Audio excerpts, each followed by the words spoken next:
It's October the 3rd, 2025. I am at Joel Pearl, thejoelpearl.com on Blue Sky, and it's time to get in the weeds. A fabulous Friday. Jeremy Lambert is back. He is feeling worn out but worn in, and he is ready to go. How you doing, pal? I'm well. I enjoyed my anniversary yesterday, taking a little time off, and yeah, that's about it. But I'm refreshed. I'm rested. Stayed up late listening to the Taylor album, and that's all we're talking about today, as far as I know. I don't even know what the thumbnail is. I didn't look. Oh, you didn't, did you? No, no. I saw it was like Get you ready and for SP3. Get ready for a jump scare. Hold on, Yeah. I gotta take down I gotta delete a couple of these photos now. Get rid of these. I mean, I can just look at it. No, the world should see it. Okay. I mean, if they've clicked onto this video, they've probably seen it, but maybe the Twitter watchers are a little concerned. Today's thumbnail is this. Ah, Oh boy. that's a face, isn't it? That's Why is last night. that looks AI generated, honestly. It does, doesn't it? I have to pat myself on the back. I thought I did a really good job with this one. It looks good with unfortunate features involved. Yeah, that's oof. Yeah. That's the front splash on the TNA wrestling website. It's that photo. Really? I was like, all right, you asked for it, because there ain't nothing else that we really wanted to put on the front page of our show. I should have done Taylor. I should have just done a Taylor thumbnail. No, because then I'd feel like we were cheating fans. But how? I don't know. Believe it or not, Jeremy, I don't know if you know this. People, Grace saying, thank God I already ate. People actually do tune into this show for a little bit of the wrestling talk. Granted, we don't always want to or do give it to them for a while. We let it build, right? We edge them until they're ready, Adam Copeland. Instead, we got to give them something. Because I look at the minute by minutes. You might as well call me the Tony Khan of In the Weeds. Okay. Because I'm in the weeds, baby. I'm looking at all those numbers, and I see where things tick up and down. That's where it goes. I keep track of this stuff. All right. I mean, you're gonna have to, since you're doing clips now, which is very good. You're gonna have to clip the Taylor talk anyway. So. Well, yeah, but that's fine. That's expected. Yeah. There's a difference between the clips and the thumbnail. We gotta bait the pals into the show, and then with Tommy Dreamer. Well, people might be looking like, oh, that's Tommy Dreamer's face. There might be some Laps fans who are just like, oh, what have I missed? Is he okay? Listen, we once had a clip about whether or not Hulk Hogan was on his deathbed. Guess what? Turns out he was, but everyone was like, no, he's not, because the guy who said it is a pretty big, well-known liar. Turns out he wasn't, and we were very surprised to see that video go the way it did. Yeah. Oh man, that Tommy Dreamer face is rough, isn't it? Yeah. One more time. No. It's very. Yeah. Yeah. Anyway, now that you've seen that, leave a thumbs up on the video. Or run away. I don't blame you if you just want to run away, everybody. Like, it's fine. I understand. True. That's true. Someone in the chat saying EV 4.0. They're going to keep trying until they finally get one over. The thumbs up on the video. Go ahead, because I don't know what else to tell you. Today might turn into Ask ITW once we've run out of everything to say. And also, you can subscribe to the channel. Like Jeremy mentioned, we're dropping clips now. All those 2.5-hour shows that we do, we're taking at least 5 to 6 videos and clipping them, couple short ones, couple of long form conversation ones, putting them out there for the world to see. And we're going to tell everyone that this is the show you need to watch. We are better than Busted Open, and we stand by it, and we'll do it even more when we have the opportunity to put up photos like one of their hosts looking. Sorry. Sorry. I'll stop now. The point of this is we appreciate our fans, and we appreciate the people who come in and listen to us, watch us, and pay attention to us for whatever reasons you do. Oh, and to donate a super chat, and you might get your question or statement read on the air, and it might be the reason why you win the XP1 this month. What's the XP1? Oh, baby, Volev's going to tell you all about it because he's in the chat. He won this month. this is a great deal, because if you win this YouTube chat every time we're on the air, YouTube is like, hey, we give you XP points, and we take count of who wins every single episode, and we take tally, and the winner of the month gets a cameo from the one and only. I hope you're holding your breath, because this is exciting. Get ready. Brian Alvarez from F4W Online. He's going to go and he's going to talk shit about you, whether you like it or not, and maybe even pronounce your name right. We'll see. Regardless, Volub won for this month. He won because he donated a super chat, plenty of super chats. That's what catapulted him to the top. So if you want to be catapulted to the top of the XP1, go ahead, donate a super chat. And it also supports our channel and the people who create content and yada, yada, yada. We pay our bills. But seriously, Brian Alvarez cameo, you could win it. Yeah, that's the big selling point. Brian Alvarez cameo. Who wouldn't want that? Right? Yeah. You could do anything with your time. But getting roasted by Brian Alvarez against your own will, just for participating in our show, I think that's a victory for you. One day Alvarez is gonna catch on to the bit, but until he does, we will continue to pay him $10 a month to send in cameos. I hope he never catches on, especially because, Filthy Tom was on, and even with the discussion, he's like, I'm not going to give away your secrets. Yeah. That's perfect. That's I think he could probably tell Alvarez, and Alvarez will just forget after like a day anyway, so it won't matter. We'll be fine, I think. We'll be all right. Get your money out. Oh, so the Taylor album dropped at midnight. Yes. Earlier, if you have the right connections. Yeah, fair. You had a chance to listen to it. I did not. I was working last night, and I was in bed. Wow. I was in bed by the time the album dropped. Wow. By the time we finished the TNA post show, and I got everything else done, and did the dishes at midnight, and thank God didn't wake up my kid. It was time to go to bed. Slept in a little bit today. How's the album? Did you like it? Is it your favorite? Can you say what happens if you say negative things about Taylor Swift? Did the Swifties come after you in the comments or what? I assume so. Like I don't want to test that. You know what I mean? Like I feel like you should. No. Well, now she's writing about love that she's going to keep instead of love she's forlorn. Yeah. I think it's a very good album. I don't know if it is, upper echelon for her. I do like that it's 13 tracks. I thought Tortured Poets Department was got a little heavy. Do we need 31 tracks on this album? You know what I mean? But I like that it was fairly condensed. It's a good story. It's the title is The Life of a Showgirl, and it basically goes through the life of a showgirl, where she just talks about sort of relationships, as you would expect, being in front of the media, being in the public eye so much, friendships that were gained and lost, love, things like that, and performing. So it is very much, it's a memoir, as most of her albums are, but also a story and almost a warning of a warning of what the life of a showgirl can be. So I thought it was very good. Yes, I do think Wood is all dick euphemisms. She's just singing about her sex with the Travis Kelce. So,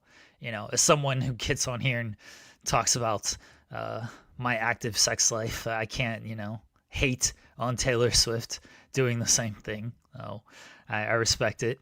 I think it's a very good album, and I'm not. It's not that I don't love it.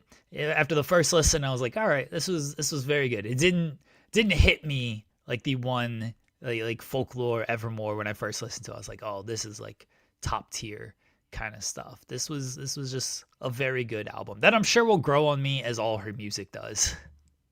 Well, I mean, listen, that's the one thing about music. When you're upset, when you're frustrated, when you're having a bad time, good creative focuses that effort into the creation of song. We don't get, we could get a resurgence, a rock and roll resurgence in the US if people keep going the way they're going. Who knows? But, rock of the 70s, in the 80s, not so much the 80s and the 90s. Really rocking the 70s and part of the 60s and the 90s. We're all about resistance and bad times and dealing with bad times. And that was some of the best music you've ever made. I get it. I'm now old man shouting at cloud. Today's music sucks. But the whole point is of a creative mindset. When you're having a bad time, it's cathartic. You get the best stuff out there. When you're having a good time, you talking about all the money you make and all the dicks you get. And then it's fine. Good for you. Enjoy it. I hope you're enjoying it well. But some people want to be miserable and feel that pain. They want to. It's shoegaze. It's emo. It's everything you want to feel. Instead, Taylor Swift is just happy. Nobody likes a happy Taylor Swift. Travis Kelce needs to go on a long 3-year tour with the NFL. Maybe Saudi Arabia buys the NFL for 3 seasons and they play exclusively in the country of whatever. And then she's got to talk about how she's never coming back, or how Travis isn't coming back, or how Travis sold out for his other master. Those are the stories we need from Taylor. Well, she owns all the masters now. So. Well, that's true. Well, now the other master is the NFL commissioner. Well, Taylor's talking about her dick out here in this album, talking about how big it is. So she's not only talking about getting dick, she's talking about slinging dick. You got to be careful when you say that. People are going to start transvestigating her.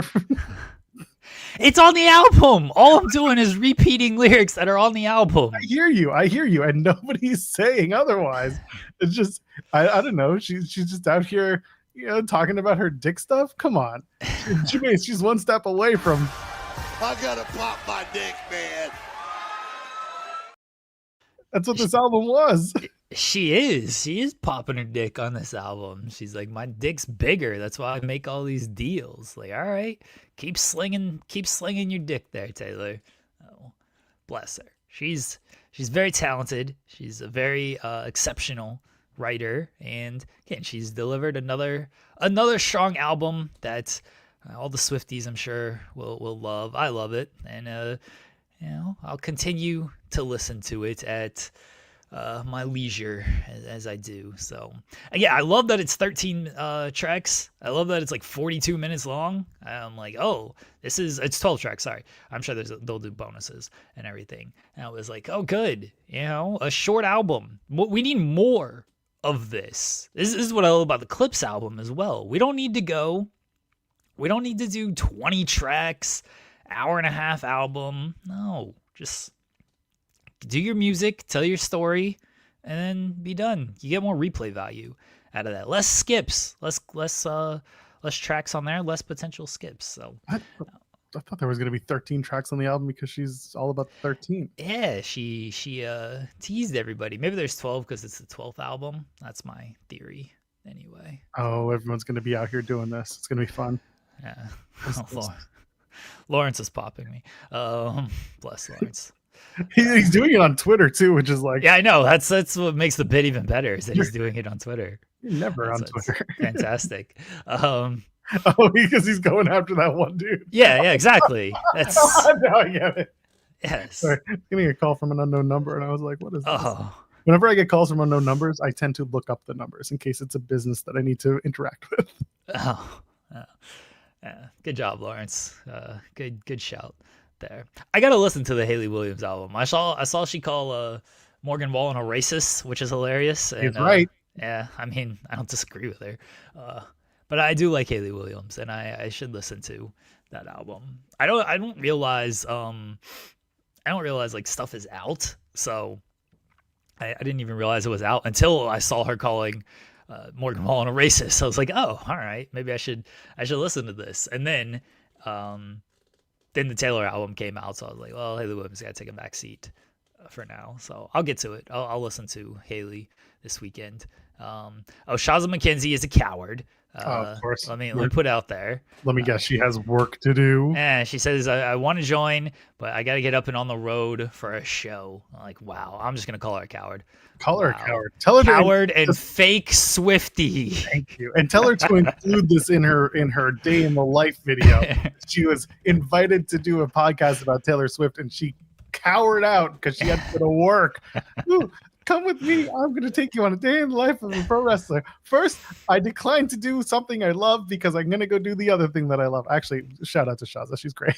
I can't talk shit about her. She's wonderful. We love Shaza. That's why I invited her on the show. I wanted her to talk about the Taylor Swift and everything else Shaza's got going on. But she's a coward. Now we'll call her a coward. Now we'll call her a fake Swiftie as well. That's right. Where's Deanna?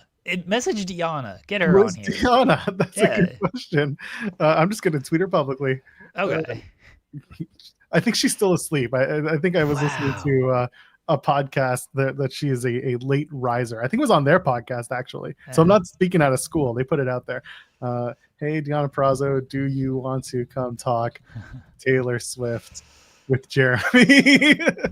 Yeah, with me, not really you. This morning on the Weeds. There you go. All right, let's get Deanna on the show, and we'll talk about the Taylor album. I see who else is there's a lot of wrestling fans or a lot of wrestlers who are Swifties. What's her face? Giselle Shaw's a huge Swiftie too. Oh, Giselle is a Swiftie. You think we can get Giselle? I'm gonna let you deal with Giselle. I mean, we follow each other, but or I don't think we have the same relationship anymore. Yeah, fair. Not because we don't like each other or anything. We both, Giselle and I are fine. She doesn't work for the company that I cover anymore, so the relationship is not same. I haven't seen her work at MLP yet, but I might because did you hear that MLP TV is potentially in the works for Canada? According to PW Insider, there's talk about that happening sooner or later. This is something you and I talked about, and I talked about it with SP3 last night on the TNA post show. MLP potentially getting TV in Canada is really a best case scenario for them as a Canadian brand, as Canadian telecommunications brands need some sort of Canadian content to put on their TV. It's mandated. You need, I think it's 35% of Canadian made content on your shows or on your systems. So for them to be able to pitch that, and it's 52-week a year content for whoever, it's a pretty good opportunity for MLT to pick up some wrestling show in Canada and be the super indie, which would be great. All right, yeah, good for them if that ends up working out for them. I would love for Denise to join. Denise she takes a day to listen to the album because she listens to it multiple times because Taylor's been dropping like every year nowadays. And I've asked Denise when we did the midnight stream at midnight, when we did that stream, I asked Denise last year.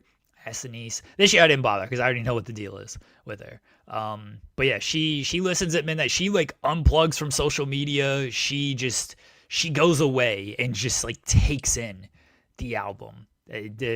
She's told me her process. Denise has a process for everything. She's told me her process of like listening to the album and everything. And yeah, she's not gonna come on the show and review it the day after. We could probably get Denise like next week to talk about the album. By that point, she's gonna do 500 videos on her own on the album, but 7 of which will be on her Patreon. Yeah. So Denise is always welcome on the show. She knows that. But after Taylor drops, like she gets away from everything and just enjoys the album herself, which you gotta respect as well. Some people are too consumed with the social media and just want to do that. Like I listened last night. I didn't get on the social media at all. So here's what happened, folks. This may or may not be true. You can use your own discretion on this. So the album drops at midnight. My tiny one, the littlest of the bunch, she's Swiftie, and she knew the album was coming at midnight, and she's like, "Oh, I want to stay up and listen to it with you." And I'm like, "I don't know, it's a school night." And she's like, "Can I just skip school?" I was like, "You ask your mother if you can skip school and see how that goes for you." She asked, and then was told no, of course. And I was like, "Yeah, fair." I told her. She's like, "Yeah, I know. I just thought I'd ask." I was like, "Yeah, I respect it." So the album drops at midnight, and I'm like, you know what? This would be good. Jeremy Tiny One bonding time right here. So I go wake her up at midnight, And I'm like, come on, let's go listen to the album. And so we get up, we listen to the album. Fortunately, it was short. You know, if it was like an hour and a half album, we might be in some trouble here. But we listened to the album. She thought it was very good. She enjoyed it. And I was like, all right, don't tell your mom that I woke you up at midnight to do this, because she's going to be mad at me, because this was not cleared that we could. Oh, you're listening.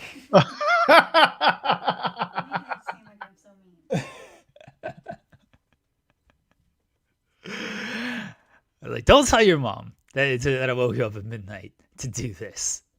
And she's like, okay. Of course, I told my wife in the morning. I was like, so I woke her up at midnight to listen to the album. And I was like, all right, sure. Like, she doesn't get mad at me. Bless her. She's very understanding of things. You know, I'm not in trouble. My wife is not mean or anything. You know, I'm not in the doghouse for this. She's like, I get it. You know, you wanted to listen to the album at midnight with her. Like, that's fine. Fortunately, it's a Friday. You know, the weekend's coming up. Like, she'll be all right. She's young. She didn't sleep anyway. All of her friends are doing the same thing. Yeah, she'll bounce back from it. So, no, my wife is not mad at me or anything like that. She was understanding of things, but I was like, yeah, you know what? I'm just gonna wake her up at midnight. We'll ask. What's the saying? We'll ask for forgiveness instead of permit. We'll beg for forgiveness instead of ask for permission. That's what we did.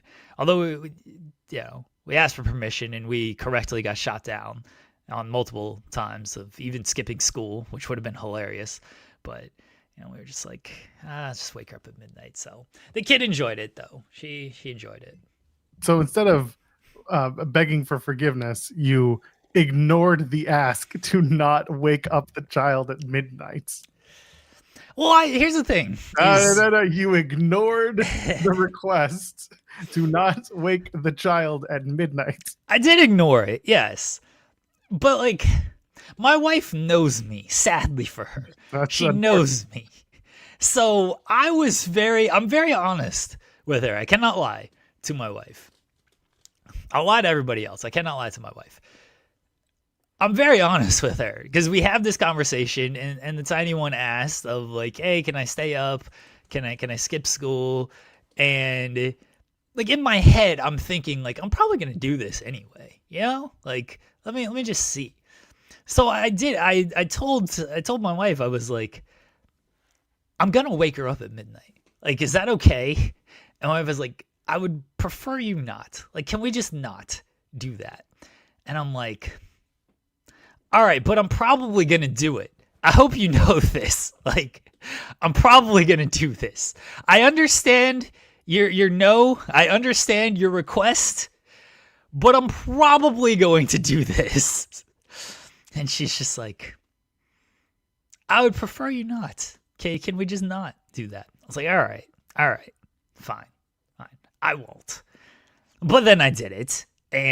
But she knew it was coming. I think that's why she respected that I still did it, or maybe not. But she respected that I still went forward with it because she knew it was coming. You know, I think she half expected it. You know what I mean? Like, yes. So when I told her, like, yeah, I woke her up at midnight. She was like, you know, a little disappointed, a little mad. But it was also just like, well, this asshole, he said he was gonna do it. Like, how mad can I be that he did it? She would have been way more mad if I didn't say anything and then I just did it anyway. And it would have been like, what are you doing? You know, my wife understands. My wife understands that everything's a bit. So when I want to wake up the kid at midnight, it's all just for a bit. It's all just for a good story. What is she like? What does she like to eat? What's her favorite food? Does she like the Chinese food that you get sometimes? My wife? Yeah. Oh, yeah, sure, yeah. Get that Get that for Oh, lunch. we're Do something nice to make up for what you did, because there are only so many takes at habitual line stepper. Away with. Save yourself now. no. No, we're probably having that for dinner, actually. Some Chinese food, watch some Love Is Blind and everything. I take calculated risks on this stuff. I'm not gonna do anything to really jeopardize my relationship, but something like that. It's a good story. You know what I mean? It's a good story. Yeah, as Senior Nerd says, she knew who she married. Like, That is true. I'm not saying it's her fault, but she knew. It was the best decision of my life. It's the only good decision I made. I don't know what the hell she was thinking. Of all the things that she could be dealing with in a partner, this is probably the most okay. I'll put it like that. This is the most okay. We're making excuses now. I get it. This is just the train that we're on. It's fine. We did it. Oh, my wife is great. Everyone knows my wife is great. I hope everyone continues to know how great my wife is. Sometimes I just do things to get myself into trouble, and this was one of those. This was one of those things. I think everyone understands that. Yes. You know what? Could have been worse. The kid's still alive. Kid went to school. She's doing great. She's going to get to tell all her friends now of like, oh, yeah, I got to listen to the Taylor album already. I stayed up till midnight to listen to it. I'm going to be so popular at the school now. You know what I mean? Like, not something you should aspire to. Do not aspire to this. My stepdad got me up to listen to it. People are like, oh, man. Oh, the Tiny One's stepdad is so cool. I want to hang out with him. I'm gonna be the talk of the town at the school. All the kids are gonna want to come over and just hang out with me and listen to Taylor Swift. It's very fun. Like that. This is my reputation around here with some of the kids, because they come over. And if they got like a Taylor Swift shirt on, like the neighbors will come over and they know I'm a Swiftie. They see me wearing my Taylor Swift shirt and everything, and they like Taylor Swift. And they're like, oh, are you excited for the album? Did you listen to the album? And every time there's a Taylor Swift thing, they're like, oh, what does Jeremy think of this stuff? So my reputation as a Swiftie dad precedes me when it comes to this. They know that I'm the Swiftie dad around here, and I don't know if that makes me cool or makes me insane, but regardless, I think it helps me in some ways.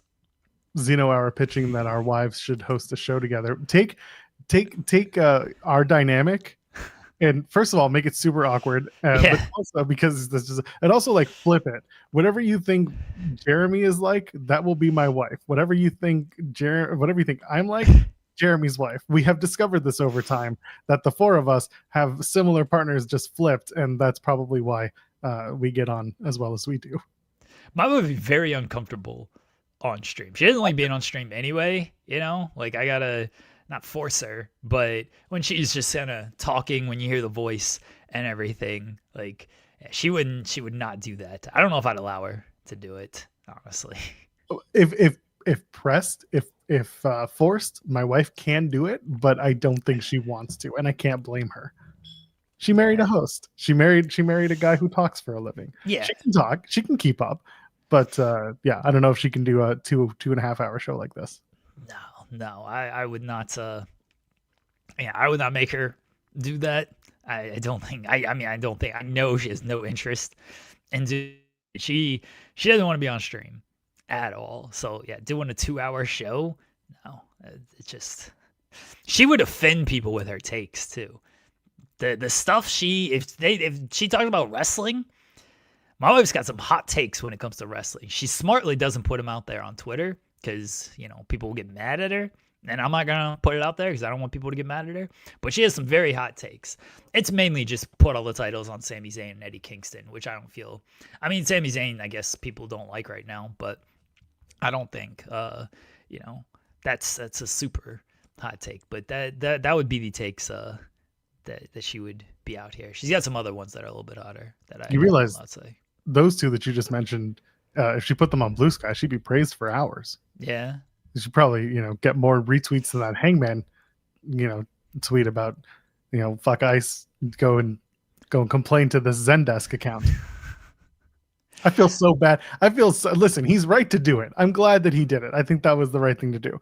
But I feel terrible for those poor minimum wage customer service employees at HBO and at TBS who have to field those comments.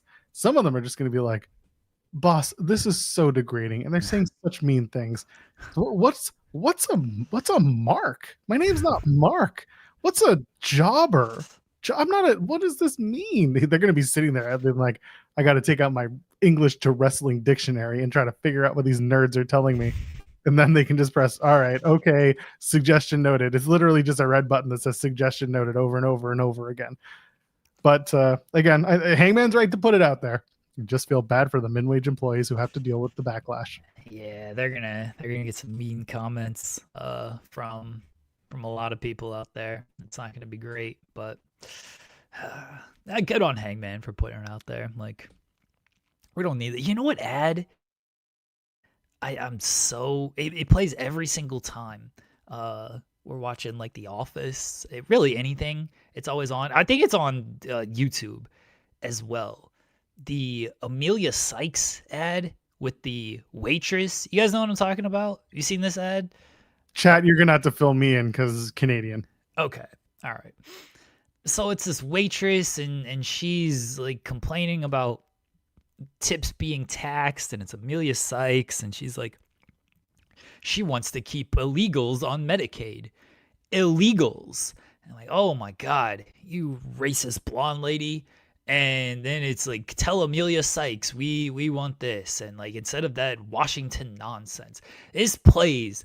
I see this ad like 20 times a day at the very least, because it doesn't matter what we're watching. Like if I'm watching the baseball game, the football game, if we're watching The Office, and sometimes on YouTube it'll pop up, and I'm just like, oh, this sucks. All right, people are paying for premium, so maybe they don't see it. But like, if you guys watch anything, you guys watch something on the streaming service, you pay for all the premium streaming service. Hey, our fans are rich. Good for them. You guys pay for all this stuff. I mean, bless if you are, more power to you. But man, I get that ad, and I'm so over that ad. Just stop it.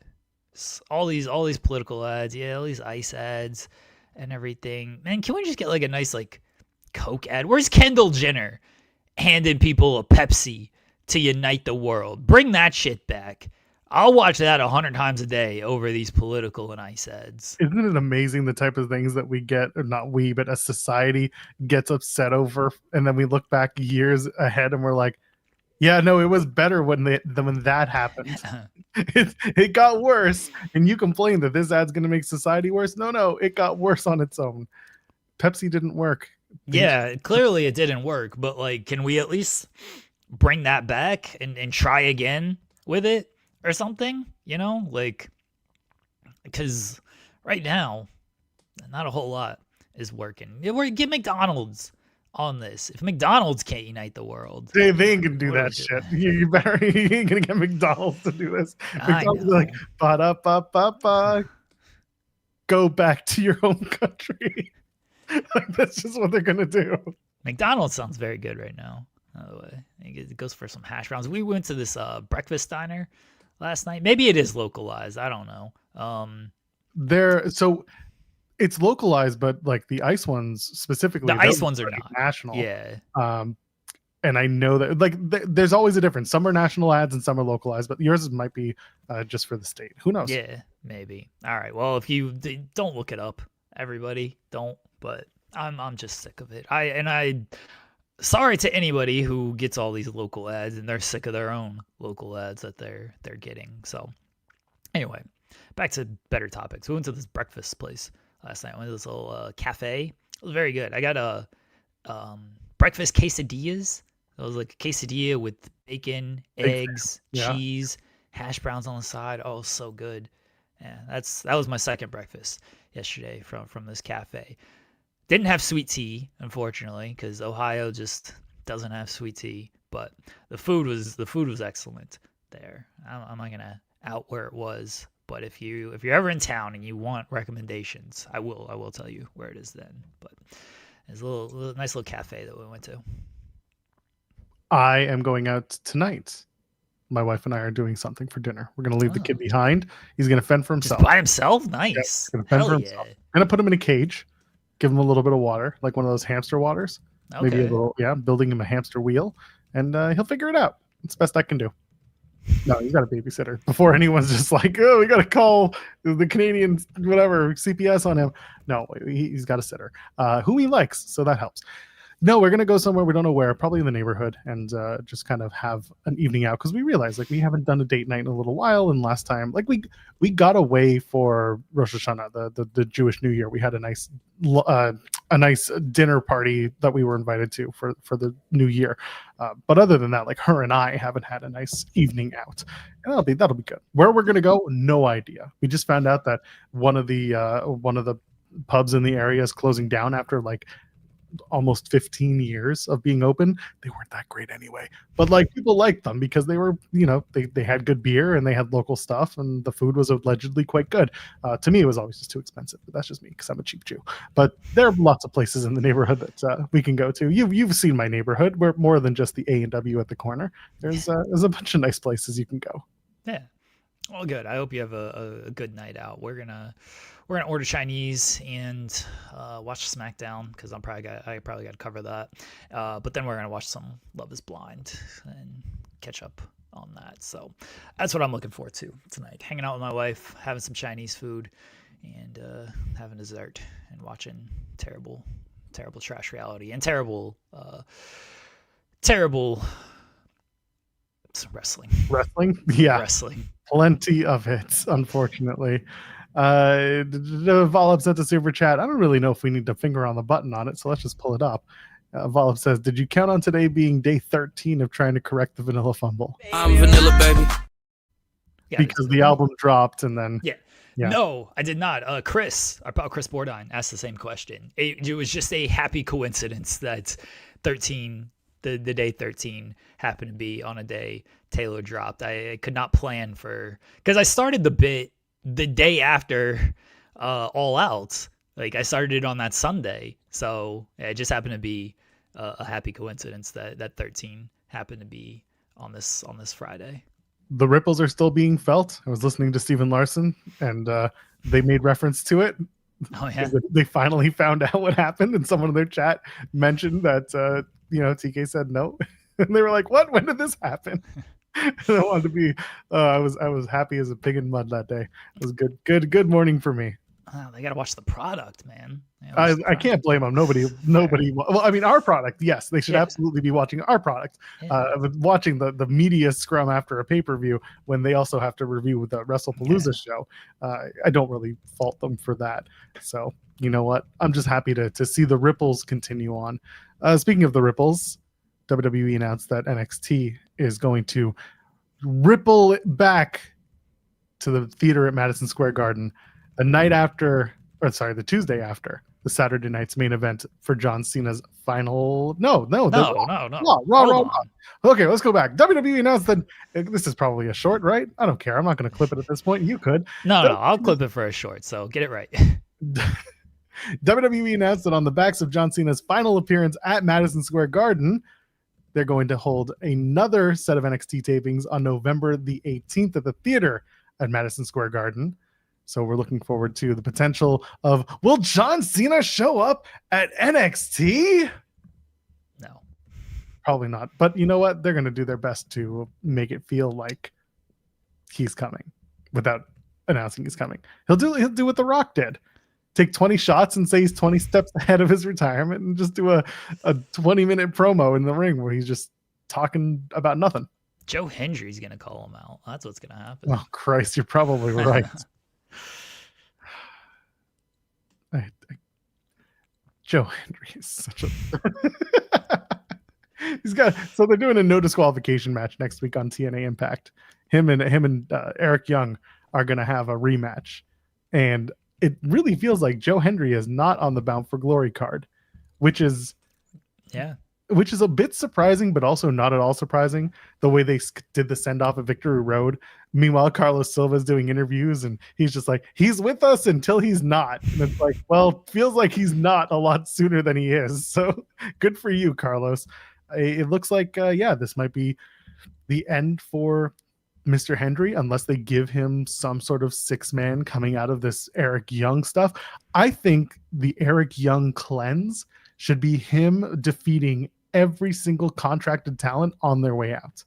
He gets Joe Henry, beats Joe Henry. He gets Mike Santana, wins the title at Bound for Glory. Mike Santana's contract's coming to an end, beats Mike Santana, wins the world title. The Hardys at the end of the year, maybe this is the end of their contract. Boom, beats the Hardys, stacks them, smash them. Eric Young until he's the only man left in TNA. It's just Eric Young with a title around his waist doing a tight 60 minutes on the show. And that's the new TV deal on CW. It's an hour show with Eric Young doing comedy. And you know what? He can talk. So it might be more entertaining than the other creative that they have going on right now. Okay. I don't know if we need an Eric Young comedy hour, but he'll talk about football and he'll talk about hockey. Talk about hockey. Yeah. Yeah, you might actually enjoy it. Yeah. It'll be the one show that you'll actually be like, I'm going to cover the Eric Young hour. Because he's going to talk about my team for an hour every week. He's got 32 weeks where he's just talking. Well, every week, every team gets a bit from the NHL. Every team gets an hour set because this man just never stops. He just never stops. All right, you know what? I'm all for this Eric Young hour now. If he's just going to talk about hockey, I like it. I like it now. Someone saying TNA on CW. Well, it's not official, but let's face it. If they're going anywhere at this point, that looks like the likeliest candidate. They are really trying to make you feel like they're going to make the announcement at Bound for Glory, but who knows? Yeah, they're Carlos Silva's doing the media rounds and talking about the TV deal that may or may not happen, and he said they're on the 30-yard line about to score. That usually takes a while to score from the 30, and I'm not a big football guy. You're not even in the red zone. Why wouldn't you say you're on the 1? This is just like saying we're worth $10 million and basically giving up leverage to any TV negotiating partner. Because once you said what your value is, guess what every partner is going to do? They're going to cut it back. If you think you're worth 10, they're going to offer 8, maybe even 5, depending on your value. Stop letting him speak is really the point. What is the what's the 30-yard line? Why would you say that? I mean, maybe he's being truthful, in which case then I respect that. But it's 30-yard line. Like you're not even in the red zone yet. And even if you are in the red zone, that could still lead to a field goal. The defense can hold up, but you haven't moved the ball really at all over these past few months. You know, Tony, at least when Tony was, doing the football analogies, he was always like, we're on the 1, we're on the 5, we're in the red zone. Like he was at least saying we are close here. Like a guy who owns a damn football team. The 30-yard line. You got to still make a lot of plays here, buddy. And you got a week to do it. Bound for Glory is next week. You better come up with a big chunk play out there. You better take a shot downfield. We got a double move. We got a Hail Mary approach coming. Well, not quite a Hail Mary. You don't quite need that, but you got to definitely run like a double move there and get some yardage out of there. You can't be running no draw play. You can't hand the ball off. Dave Canales ass offense. You can't be handing the ball off at the 30-yard line if you're trying to score within the next week. So I don't know what the TV deal is. I know CW may be the thing. But I don't know if that's going to be on like the actual CW network and not like. No, I think it would be. I think they'll run for CW and take Wednesdays. What's on CW yeah. on Wednesdays right now? Oh, I don't think CW has anything, but I mean, this is what I said when the partnership formed, is they were gonna run on Wednesdays and everything. I assume it'll be worthwhile. It'll be worthwhile for TNA. Obviously, they're getting a TV deal out of it. That's the goal. That's the plan. That's the hope. But then it ain't like, this TNA invasion ain't exactly set the world on fire. Social media buzz, ratings buzz, anything. It's just a thing that's existing, and some fans are excited, Tommy Dreamer, and everybody else is like, this kind of sucks. And if you're CW and you're looking at it and you're seeing, like, you're kind of seeing the NXT numbers go down since the TNA inclusion. Oh, I've been saying that. People didn't want to hear those words. You want to talk about takes that are too hot and you don't want to put it. So I put it out there and I immediately muted this tweet.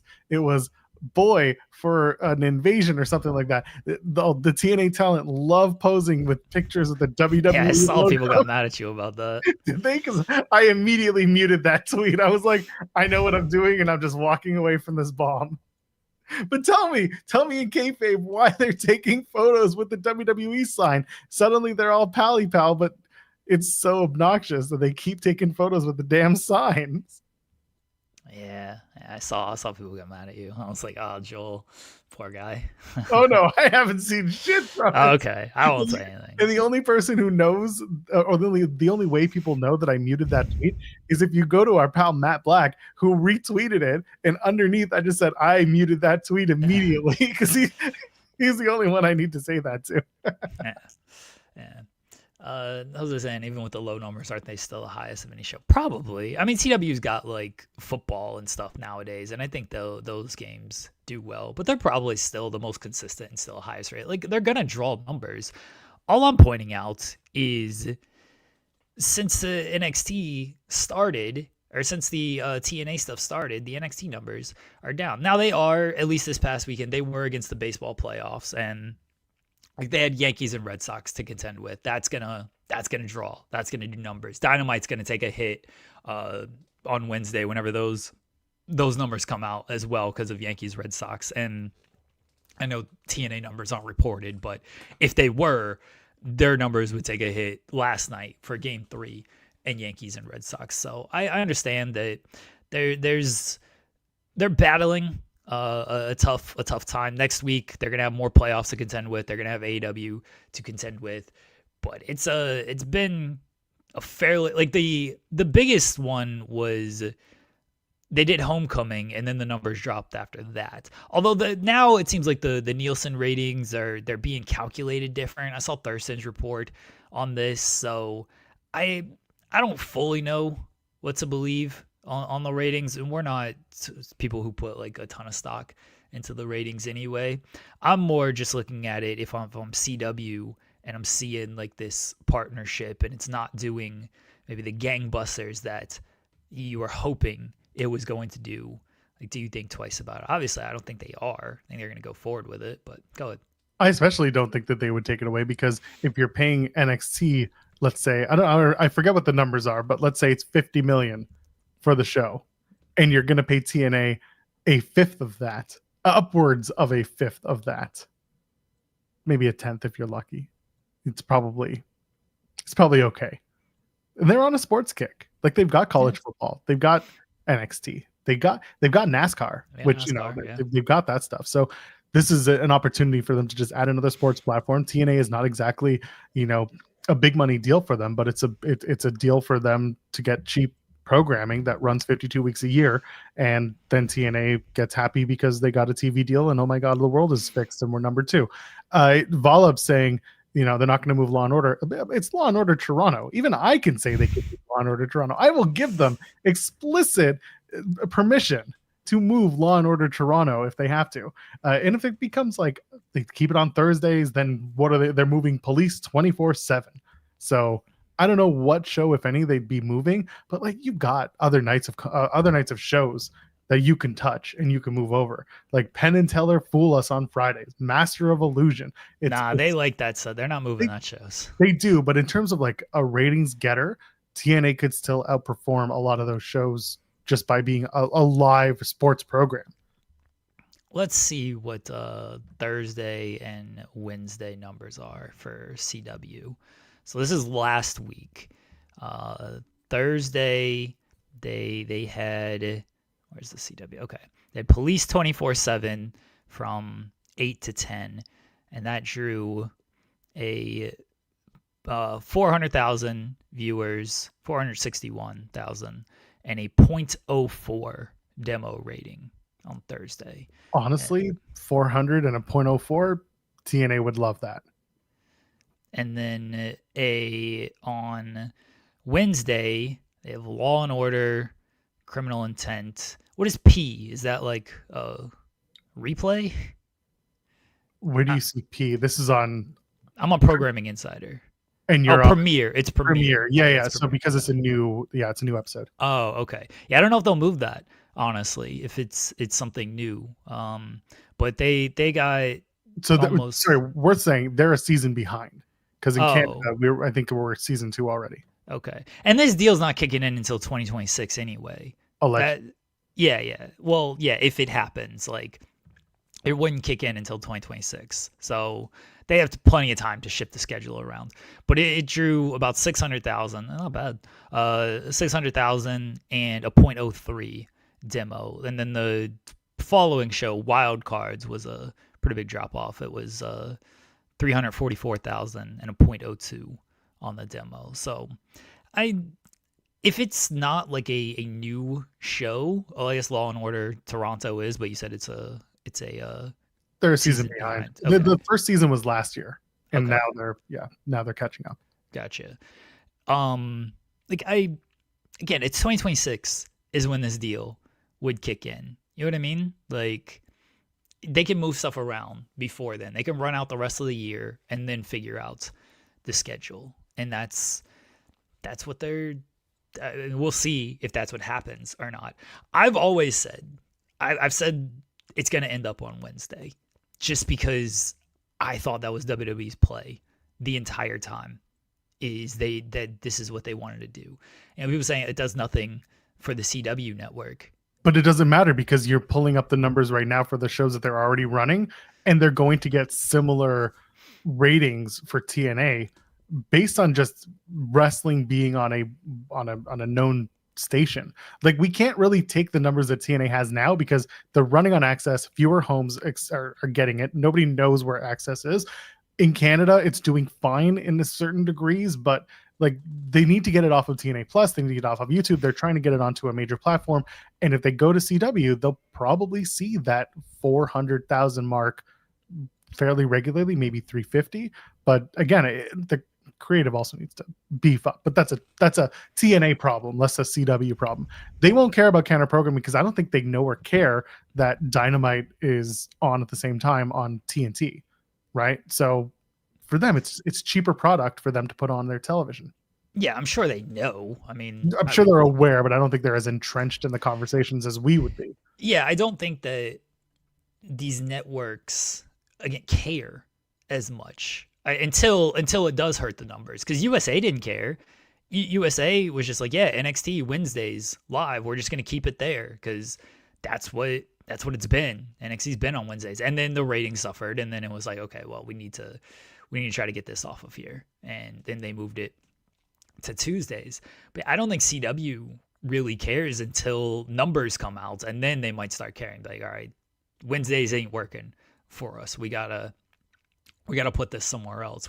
Maybe we will move it to Thursdays. But Matthew's saying CW do what's best for it, not some stupid war. But I don't think CW knows what's best for it in this case. They see cheap sports programming. Yeah. And they see how their numbers are and what they could be. and they place it based on that. That's how they schedule it. And honestly, if you're running opposite another wrestling program, I don't think they see it as much as counter programming. They see it as just, oh, it's competition. And we like competition. We're a network, so let's run competition. It's the same as like running the Friday night blocks of comedy back when the networks would do it. ABC would do it, NBC would do it, all the majors would do it because they were all competing for eyeballs. So if you have a better program, and again, that is subjective because that's what entertainment is. Some people are going to gravitate to TNA, some people are going to gravitate to AEW, some people are going to watch both at different times, and that's why you have DVR numbers, that's why you have stream numbers, that's why there's +3, +7, +5. That's kind of the point of the ratings discourse, is that the same day ratings are not really an indicator of how successful something is as much as it is, here's a number. These people watched, but I'm more curious about what happens in 7 days. Do more people pick it up? Are more people inclined to watch the show later than they are live? What's the intent? Are they actually interested, or are they skipping through the show?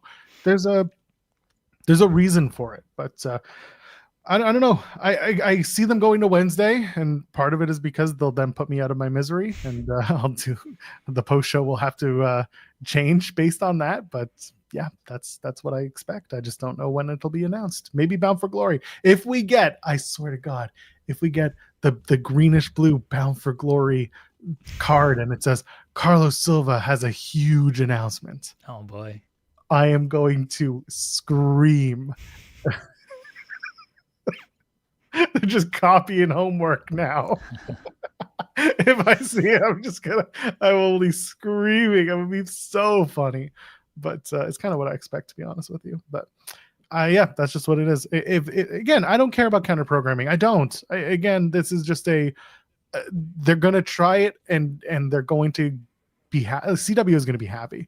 Again, they're paying a fraction of what they would be paying WWE, and they're getting more live first run content, which they don't have a lot of other than sports. More sports, they're happy.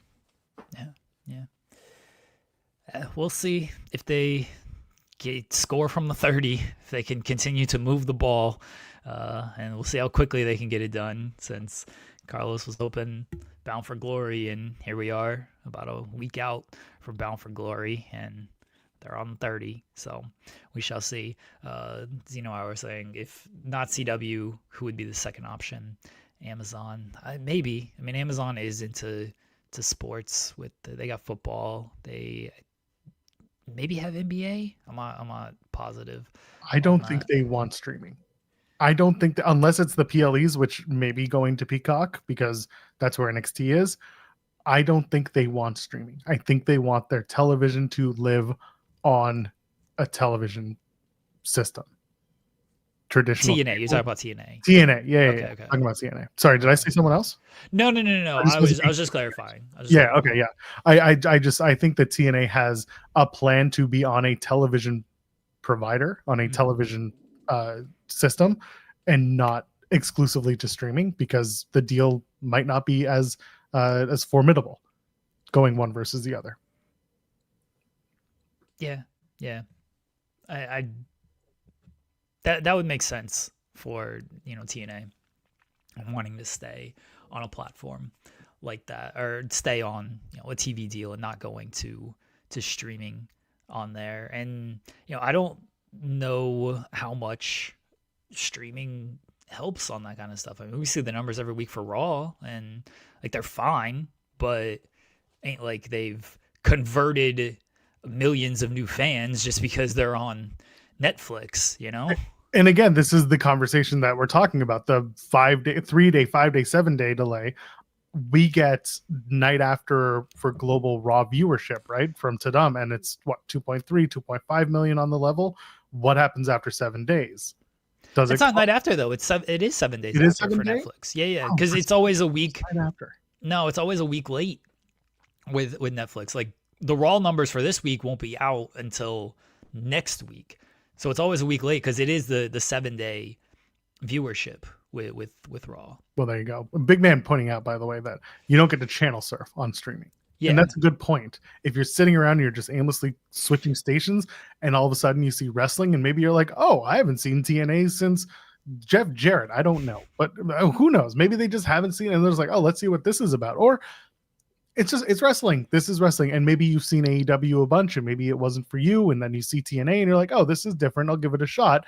And good enough. You're there for 5 minutes, 10 minutes, 15 minutes, 2 hours. They are happy to get your patronage based on that. But yeah, channel surfing is definitely a good point to this. Yeah, we've lost the art of channel surfing with all the streaming service. I mean, that's how I discovered wrestling, was channel surfing. My dad was just flipping through channels, and then it was Clash of Champions. It was Arn Anderson and Ric Flair against Vader, and it popped on as he was flipping channels. I was like, oh, what's this?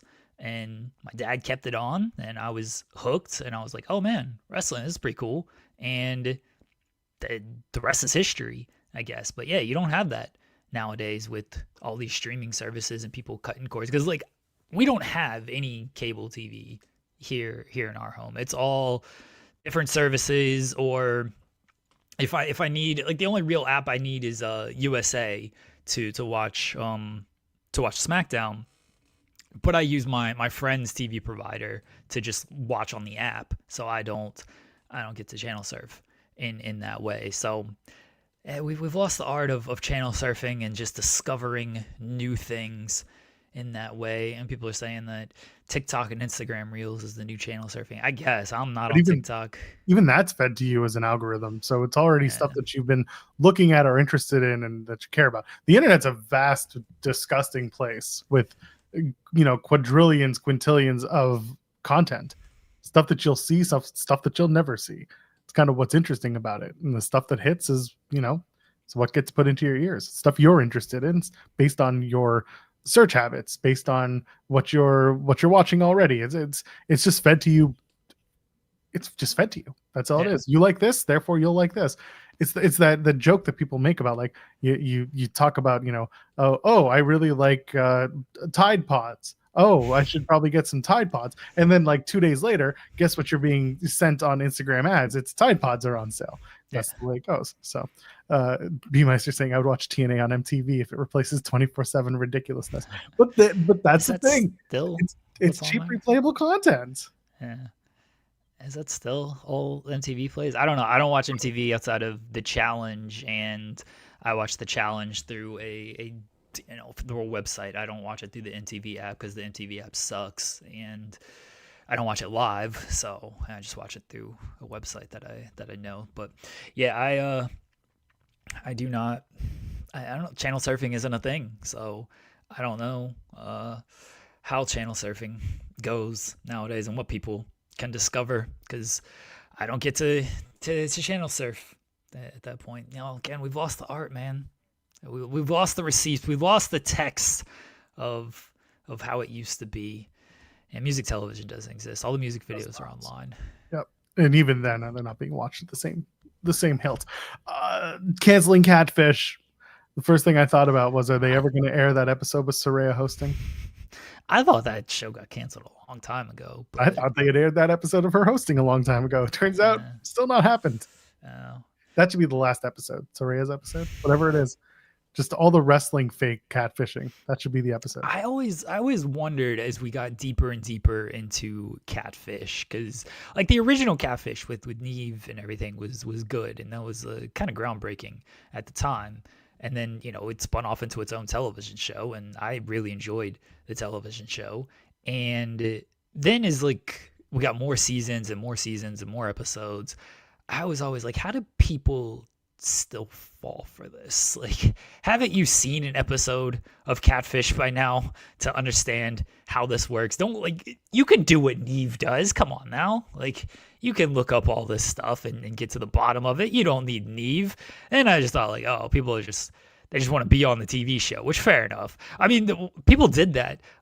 There's that one episode where it was I think it was two girls, but they just wanted to meet each other. And so they lied and said, this person is catfishing me, and the guy needs to, we need to call him out and everything. But all they wanted to do, and they confessed on the show that, oh, we just wanted to like meet each other, and we didn't have like the means and the funds to do it. So we decided to make up this fake catfish story. And they aired this episode. Neve thought it was like, all right, you know what? Like, fine. This is sweet. Let's give into this. Yeah. So they did do that. There was that one episode where they did that. And what a wild show. But I was just wondering, like, how do you not like catch on and just do this stuff on your own now that it's out there? That's sweet as hell that they did that. We tried to scam our way to meeting each other.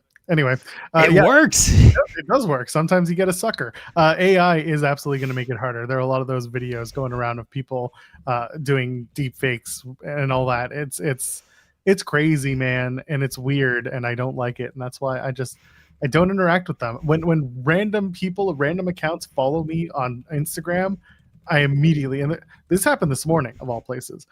I'm not even on my phone. My watch vibrates, and it's like some random first name bunch of numbers adds me on Instagram, follows me, and then likes a reel, likes a post, likes another reel, likes another post. I'm like, oh my god, they're one of those bots.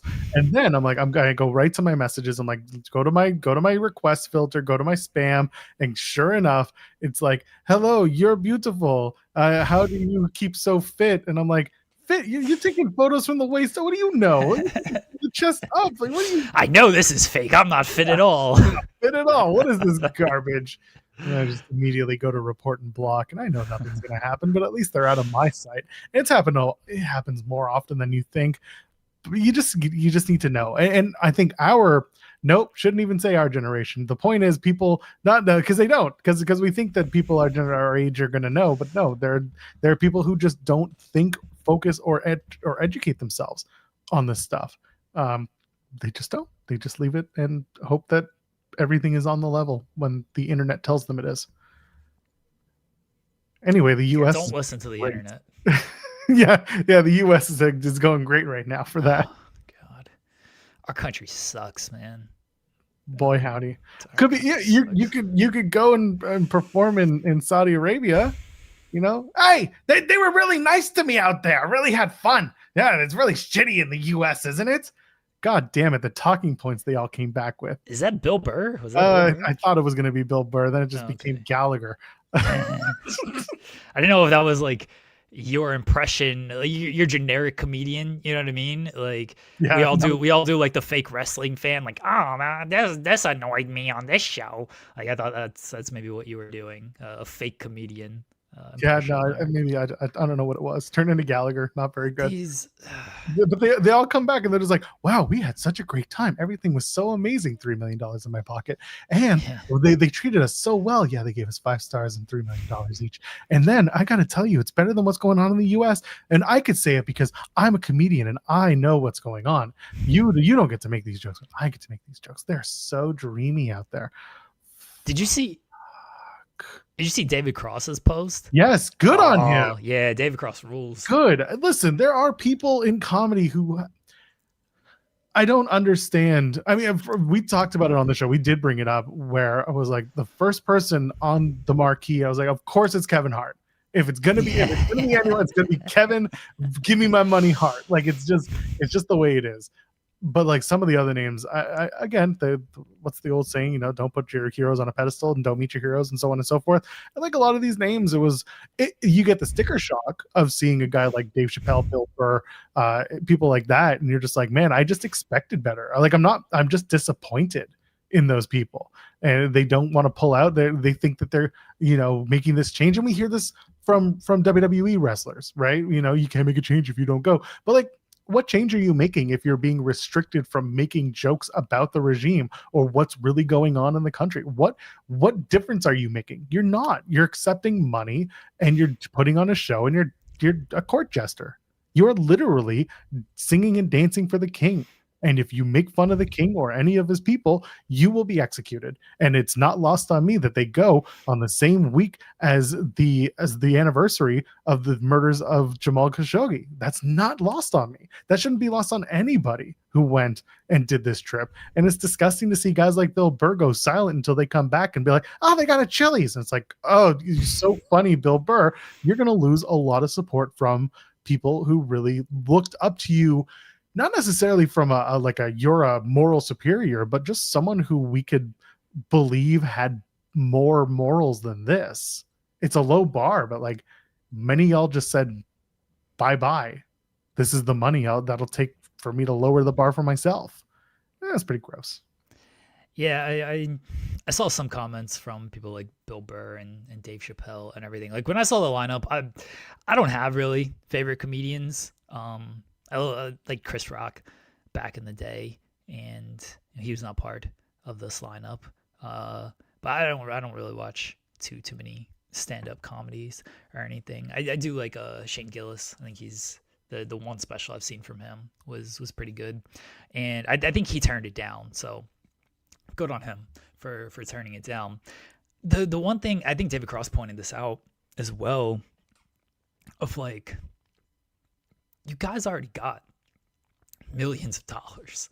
Like these people anyway. These aren't like, we're performing at the Laugh Factory every weekend and working on our material. Like Dave Chappelle, Bill Burr, Pete Davidson, Kevin Hart, like these guys are good on money. Like why do you need to take $5 million to do this? Like I feel like you're okay when it comes there.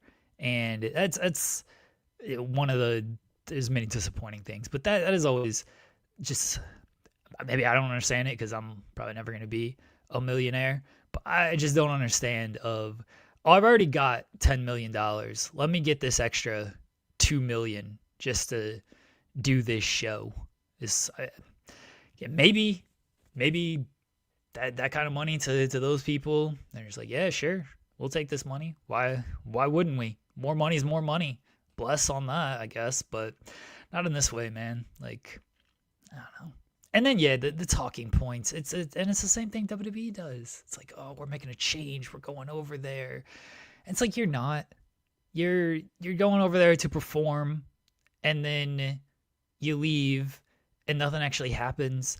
Like, please tell me the change that you have made while being over there, WWE. Like, their big talking point is, well, women couldn't perform at the show, and now they can. So that's the change we made. Like, okay, cool. So your female performers can go over there and now perform, and that you think that's your big change. What about the females who like actually live over there? How have you changed their life by going over there? Like, do you not see what's happening there? Like, they're not making any, like, the changes are aesthetic changes for the entertainment world over there. They're not actual change in the country. But WWE doesn't, they're not going to say that. They're not going to look at it that way. That's why, again, their talking point is always, well, they weren't allowed to perform, and now they are allowed to perform. So clearly we've done something right. Clearly we have, uplifted the regime and changed the regime and made progress with everything because our women can perform. And when our women go over there, they're given nice hotels and they're on the beach and everything, and it looks great. And it's like, yeah, they're going to treat you great because this is, the sport washing of everything. This is the aesthetic they want to show. Show how the women who live there are actually getting treated. Show that. There's going to come a point where the talking point of, oh, it's better there than in the US, that's going to have to change too. Because if you're going to talk about sparking change elsewhere, where you can spark change first? In your own backyard. There's enough going on where you can't say it's a lost cause. I'm going to go over here and accept this amount of money because I can change things. No, you can't change. Again, the stripper is not going to go home with you. You're getting your money and you're getting out. You're not getting anything out of this. And Dave Chappelle being like, oh, I can talk about Charlie Kirk here, but they'll kill me there. Try to talk about MBS there. Try to replace Charlie Kirk with MBS, and I swear to God, you'll get the same reaction wherever you are. But for him and any of these guys to be like, oh, it's easier to talk there. It's not. It's not, because you've been given a list of things you're not even shouldn't say, things you cannot say. There's a difference between, as Jeremy knows from conversations with his partner, there are things you should not do, and there are things that you cannot do. And some things you should not do end up with, okay, all right, I guess that's the way it's going to be. And cannot do is a night on the couch or worse. So this is one of those, if you're going to tell me that things are worse where you are, maybe focus your efforts into making things better where you're from. instead of telling us that things are better over there and spouting those talking points, because then you just sound as dumb as anybody else who's trying to explain this away.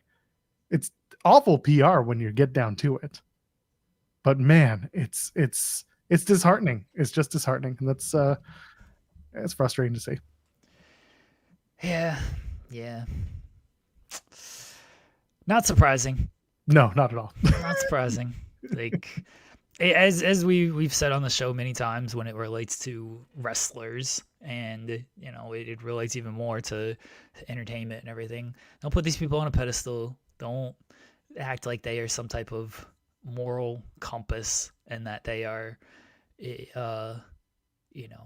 better than you or anything like that. They got more influence, but look at how they're using the influence a lot of times. And just because they got more influence doesn't mean they won't do whatever they want to do for money, whatever they feel they need to do for money. So it's unfortunate, but it is. I'm with you on, you want to change, like, speak up here, say something here, good luck with that, and see how that goes for you. And it's like, oh, it's better than what's going on here. Okay, then talk about what's going on here. You live here, right? Oh, I'll get silenced here. I'll get canceled here. As Joel said, if you tried to talk about that stuff over there, the issues going on there, you'd get silenced and canceled there too. Like, actually silenced and canceled. Not just, hey, we're not going to book you for shows anymore over here. So yeah, speak up here if you really want to make some type of change at home. It's like, oh, it's so much worse here. Like, all right, but you're not getting paid $5 million to just do one show over here. You got to do multiple shows for $5 million over here. It's easy to have a defeatist attitude about Saudi and having all the money in the world. I get it. It's tough when you don't have money and you're trying to do good, but keep trying to do good and keep trying to change the conversation and get people to understand that the richest people in the world do not have your back. They never have, they never will. And the best thing you can do is help each other to do the best that you can and lift yourselves up and say no to these people who have all the money in the world, because it's disgusting. You have the control. You have the power. I swear to God, you really do. Same thing with voting.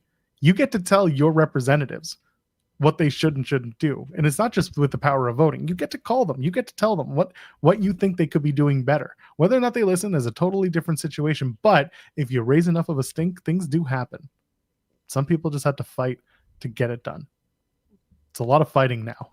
I hope it's not fighting forever. That game's still $39.99 over on GD.deals. I checked. But if you're going to fight, don't stop until you get the right things done. Just like Tommy Dreamer. Oh my gosh. So I'm doing the post show with SP3 last night, the TNA post show. And we came to a realization. Tommy Dreamer is giving this rah-rah speech to the TNA. And by the way, this is even funnier. Tommy Dreamer gives what amounts to a 2-minute segment, which was originally a 10-minute filmed segment for the crowd about how they're going to win at Showdown, which they can't call it that because at the time it was known as Invasion and they had to cut that out. But Tommy gives this rah-rah speech and says, we're going to take them to the extreme. And, we're TNA. We're a family, as he rips off his property of TNA shirt, which just sends exactly the wrong message you'd expect. And he just shouts at the camera, we're going to take them to the extreme and we're going to win. And in that moment, SP3 and we both realized two different things. I said, oh my God, Tommy thinks that they're the Alliance in 2001, and he's channeling Paul Heyman, and he thinks that this is the Alliance, and that the Alliance is going to win. And then, even further, SP3 is like, do you think Tommy thinks that TNA is like ECW back in like 1997 when they were going up against Raw? And he thinks that this time they're going to win? Is that what he thinks is going on? I think that Tommy Dreamer, who is part of the creative head forces in TNA, I think there's a part of him that thinks that he is rewriting history and thinks that this is TNA as ECW, because EV2 certainly didn't work. I think that he thinks that this is like the rebirth of Extreme as TNA. Well, yeah, this is all that Tommy Dreamer does. Is he thinks it's all ECW. You know, he thinks everything is ECW. That's all Tommy Dreamer knows how to do. He's got one story, and it's the Tommy Dreamer story. And it's nightmarish is what it is. That every time he thinks this is the way to go, we have to wake up and remember, no, this is not how it goes. This is not the story. Also, ECW lost every single time they went up against WWE. Between 1997 and 2001. They got purchased. For a man who hates Paul Heyman so much, allegedly, he loves using Paul Heyman's stories and Paul Heyman's, way of presentation. He loves channeling Paul Heyman. He thinks he's doing it. He thinks he's Paul. That's honestly a fair assessment. Is Tommy Dreamer wants to be Paul Heyman for TNA. He wants everybody to drink the Kool-Aid. He wants to give the big rah-rah speech with everything, get everybody fired up. He's seen those backstage. I mean, he lived through them, but the clips also live kind of in infamy of Tommy Dreamer or Paul Heyman giving the big speeches before the shows and the staircases and everything. And Tommy's like, or Paul's like, come on, we're going to go out there. We're going to show them who we are. And this is EC fucking W and everything. And Tommy's like, yeah, that's who I'm going to be. I'm going to be that guy. I'm going to do it on television too. And then he goes out there and he does that. Like, why is Tommy Dreamer? Hold on. Matthew Hooks, look up Dreamer 2001 WrestleMania story, Paul Heyman, on Google, and you'll find out exactly why. Yeah. Why is Tommy out here like giving this speech? For the first time. What he's not the heart and soul of the company. Why isn't the team leader? Why isn't Santana, who's standing behind Tommy? Yeah. Why isn't Santana leading? Because he just beat up Trick Williams in the last segment? There was no reason for Tommy, because they think Tommy is like the heart and soul of TNA at this point. It just doesn't work. It just doesn't make sense. Tommy hasn't been part of this cross promotion. He just exists. Yeah, Tommy coming out there and like leading everything. Like, he's not like the face of TNA. Like, if Santino did it, then I'm a little bit more understanding, because at least Santino's been on the show. He's the director of Authority. He's been working with Ava. He's been appearing on NXT. You know what I mean? Like, Santino would make some sense to do this speech. Tommy doesn't make any sense to do any of this speech. It's just like, let's just put Tommy Dreamer out here to put Tommy Dreamer out there. And why? Because if they put Santino out there, it would have been as uncomfortable as people read. What would Santino have said, Joel? Do the Santino speech for everybody. And not the showdown, the invasion. It's going to be my team against the NXT, and we are going to win it in. And it's like, what are we? First of all, now he just sounds like Tommy Chong. But like, what are we doing? If they put him out there, it would have been awful. Even so, at the beginning of the show, this is even dumber. The beginning of the show was Santino approaching Santana, which is, never put those two together, because you will always screw up who was who. Santana's walking into the building, and Santino's like, "Oh, you can't be here, because if the Tricky Williams sees you and you get into a fight, we cancel the Bound for Glory match." Why doesn't Santino drop the bullshit for this? Like, Tricky Williams, stop using the stupid names that you're giving these people that you've told us you're not doing.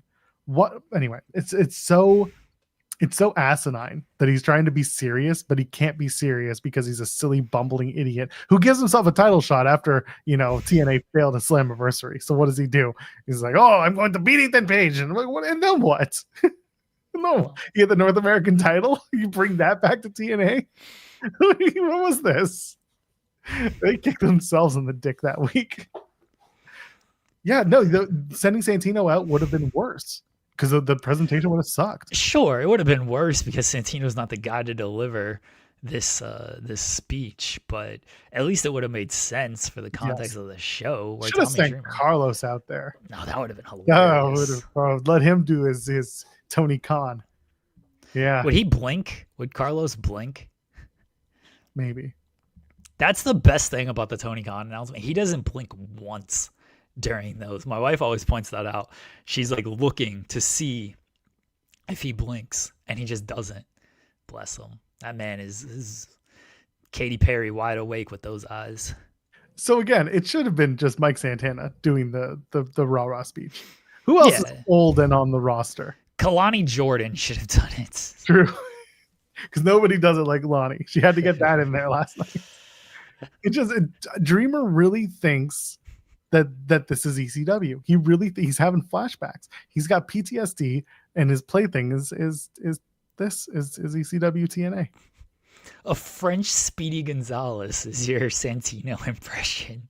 It changes. Sometimes I nail it. Andale. I just can't. Carlos would be wearing an I Love Everyone trucker hat. He would be wearing a TNA and NXT trucker hat. He'd be like Rob Lowe at a football game. The NXT checker hat. Yeah, he would get it amended. What's going on with Jordan Grace, by the way? She's like, walk with me. I should be on the show. And it's like, you should have just recused yourself from everything. It would have been much funnier if Jordan was like, I don't want nothing to do with this shit.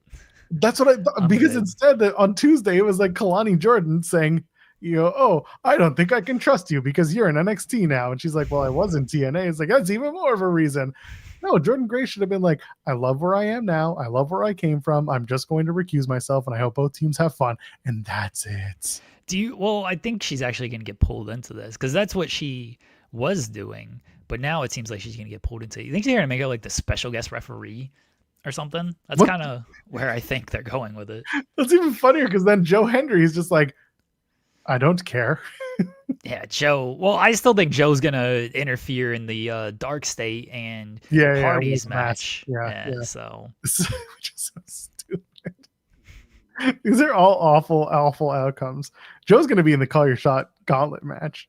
That's what's going to happen. And he's going to, what he's going to do? Joe's going to win, and he's going to cash in on Trick after he beats Santana, win back the TNA title, and take it to NXT because no one's done that. Ooh, if they do that, that's gonna the defection you never saw coming. Oh man, that's gonna piss people off. Or if they do, all right, that might piss people off. Let's really piss people off. Santana wins, and Hendry cashes in on Santana and beats him, and then takes the title. You know what? NXT. I've wanted a Joe Hendry heel turn since the beginning. He came in as a heel that people liked. You need to just get it. Just get it. Let Hendry turn heel. He signs the contract. Shawn Michaels comes out at the end of Bound for Glory with the contract in hand. Hendry takes the title, signs the contract, gives it to Shawn Michaels, doesn't even shake his hand, hugs him. Does the TK hug where TK's hands are, when he's underneath the talent. Yeah, Shawn Michaels gets the underneath hug. Yeah, they really stick it to you. Yeah, Joe Hendry walking out of Bound for Glory as the NXT or as the TNA champion that's the agenda now. Everybody, he beats Santana, and after Santana wins, Santana gets his big moment. It's like, yeah, TNA's back, and then here comes Joe Hendry. Say his name, and no one cares. Yeah, they think Joe is going to come out and give Santana a hug. Like, yes, you did it. We've reclaimed TNA. And then Joe's going to kick him in the dick and pin Santana. And he's going to take the title. He's going to do the CM Punk blow a kiss and just take the title to NXT with him. Going to go out through the crowd that just doesn't care at that point. The crowd of like 4,000 when 4,500. Be nice. Oh, is that where they're at? Okay. Yeah, sorry, last night it was 4,500. Okay. I'm pretty sure. Weren't they gonna do like 1,800? Yeah, they were gonna do 18,000. Yeah, 18,000. Sorry. Big plans for that. Bound for Glory currently has 4,518 tickets. They're set up 5,290. They have 10 days. Well, 9 days left of the show. 9 days. 9 days. 9 days. All right. I mean, they might get to 5,000. 74 is the number of seats on the map. So okay. Well, again, they might get to 5,000, which all right, fair. they talked a big game of, oh, it's gonna be better than Slammiversary. We're gonna do more numbers. It's gonna be a bigger event, and this will be bigger for Mike Santana when he wins it. And after that, I was like, I don't think so. I don't think they're gonna do better numbers than Slammiversary. Like, it took y'all this long to get 75, whatever Slammiversary was. Like, now all of a sudden you're gonna do 8 a few months later after that show. I don't think so, guys. And sure enough, they are not going to do 8 after Slammiversary. They missed the moment with Slammiversary, but what they ever? Yeah. But it's all in service of this Showdown event. Well, yeah. They're gonna get some wins at Showdown, and they're gonna advertise Bound for Glory, and they're gonna get a win at Showdown. They're gonna get literally one win, and it's the men's team, and that's it. I still think you're wrong. I still think the women's team's winning. They're the only white meat babyface team, by the way. The women. Well, there you go. I think the women's team's gonna win. I don't think the men's team's gonna win. Well, ask Kalani Jordan her opinion, because she seems to know all the answers when she gives them. Kalani Jordan should have come out at the end of the show last night after the Inspiration won and be like, "I told you, I told you they were gonna win. Listen to me, everybody." She should have tweeted it out. That's what should have happened. No, who cares about that? Just get her out there on the show. I realize it's taped. They should have just done a taped segment, like cut back and to Kalani and cut back to Kalani, and there she is backstage, and just, "I told you," and that's it. That's the end of it. Yes, that's why I think the women are winning, Matthew, is because Kalani is on Team TNA and she's an NXT talent, and so they can be like, see, TNA won, but it's really, an NXT talent just winning. If that's the way it happens, I completely understand. Yeah, that's legitimately why I think the women's team is going to win. Yes. I think there's a story with the women and the NXT team where they don't get along, and so they kind of have a lot of infighting as well, but also just there's a NXT talent on that team, and so she wins, and it's like, TNA, they got the victory, but it's Kalani Jordan, it's someone associated with NXT. But the men's team, I just don't see it. I don't see who. I think like Trick and Santana are gonna get themselves like DQ'd. Like, they're gonna like brawl to the back, and so they're both gonna get like counted out.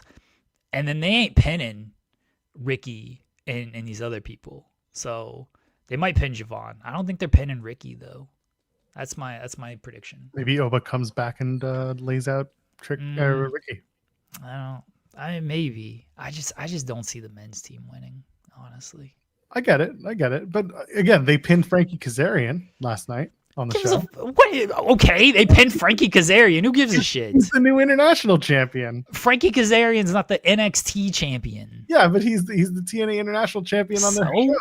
I just wanted to point out that if you're going to take a new champion and pin them, then you're setting the precedent. Yeah, TNA will do that. TNA's dumb like that. NXT is not going to pin their new NXT champion to a TNA talent.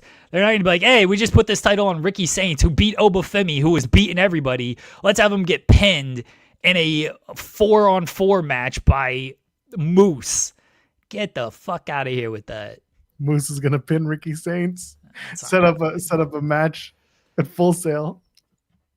They ain't pinning Ricky, I don't think. And that's why I think Santana, they want to protect Santana, they want to protect Trick, and so I do think that we'll get them like brawling to the back or anything. I think they want to protect Ricky. I think Trick can pin Santana and they'll just make it heat. If Trick pins Santana, then who the hell's winning for Team TNA? That show ain't closing with Moose with his hand raised. I was going to say Frankie. Actually, they sooner have Leon Slater look like a beast. They ain't closing the show with that. I mean, I don't know if the men's match is going to close the show anyway. That's just my assumption. I think it's going to open the show. Okay. I think the women close. And it's still a big schmoz. Actually, no, the main event should probably be the Hardys and Downstate. Because it's the Dark State. Whatever. Downstate does themes that are better than Dark State. They should definitely have the Hardys main event because it's the Hardys and it's the only titles on the line. So why wouldn't you? Yeah, I agree. I think it should be the Hardys match as well. But then they're going to do some screwy booking with that. So Maybe Trick does take out. This is how the booking should be. Trick should take out Ricky to just add some heat to their eventual match. Trick should take out Ricky. It's like, oh, who's NXT gonna get? And then Oba comes in, and Oba just stacks all four of the TNA guys just immediately, and that's the whole match. Just Oba wrecking all of TNA, and then they like, well, Santana lost. We're just gonna do Oba and Trick for the TNA title at Bound for Glory. That's what I would do if I was Shawn Michaels. And you do run the show. That's true. Bound for Glory is your creative baby. I mean, more or less. What do you think of Gia Miller getting that match? Sure. We knew it was happening. I was surprised that it wasn't a tag match, because after they did the beatdown with Jody, I thought they were going to do a tag team match. Whatever, this should be loser leaves TNA. Honestly, at this point, given that she showed up at the CMLL, and I've got people in the comments of that clip being like, "Oh, we Mexicans, we love her because she's good. And she's a good wrestler and she's a nice person." And I'm like, she's kind of a piece of shit, but I came on the show yesterday and there was too much Tessa talk. Now we're still more Tessa. What are we doing? Unfortunately, that did some numbers on our clips. So I mean, that's fine. That's an unfortunate reality to things. I don't know how the match is gonna go. The last Tessa match in TNA sucked, so I don't have high hopes for this when she's facing Gia Miller. Is a valid point. But maybe Tessa's gonna win, and so she'll be a little bit more into the match. I don't think Tessa's gonna win. All right, well then she won't be into the match, and it's probably gonna suck. I think she's just gonna be happy to be moving on back to Mexico. Gonna have myself time. Megan, what? That was South Park. She moving on back to Mexico. Gonna have myself time. Okay. Oh man, I don't know. I'm just here. I'm out of ideas at this point. They were going to be like ECW in 2001, just trying to survive. That's ECW didn't survive in 2001, so it didn't really work out for them. They did that one show. That was it. Then they were like, "We're going to do Living Dangerously," and they're like, not so fast." Never forget that. What else do we have to talk about? Nothing. I know, right? There's really nothing going on.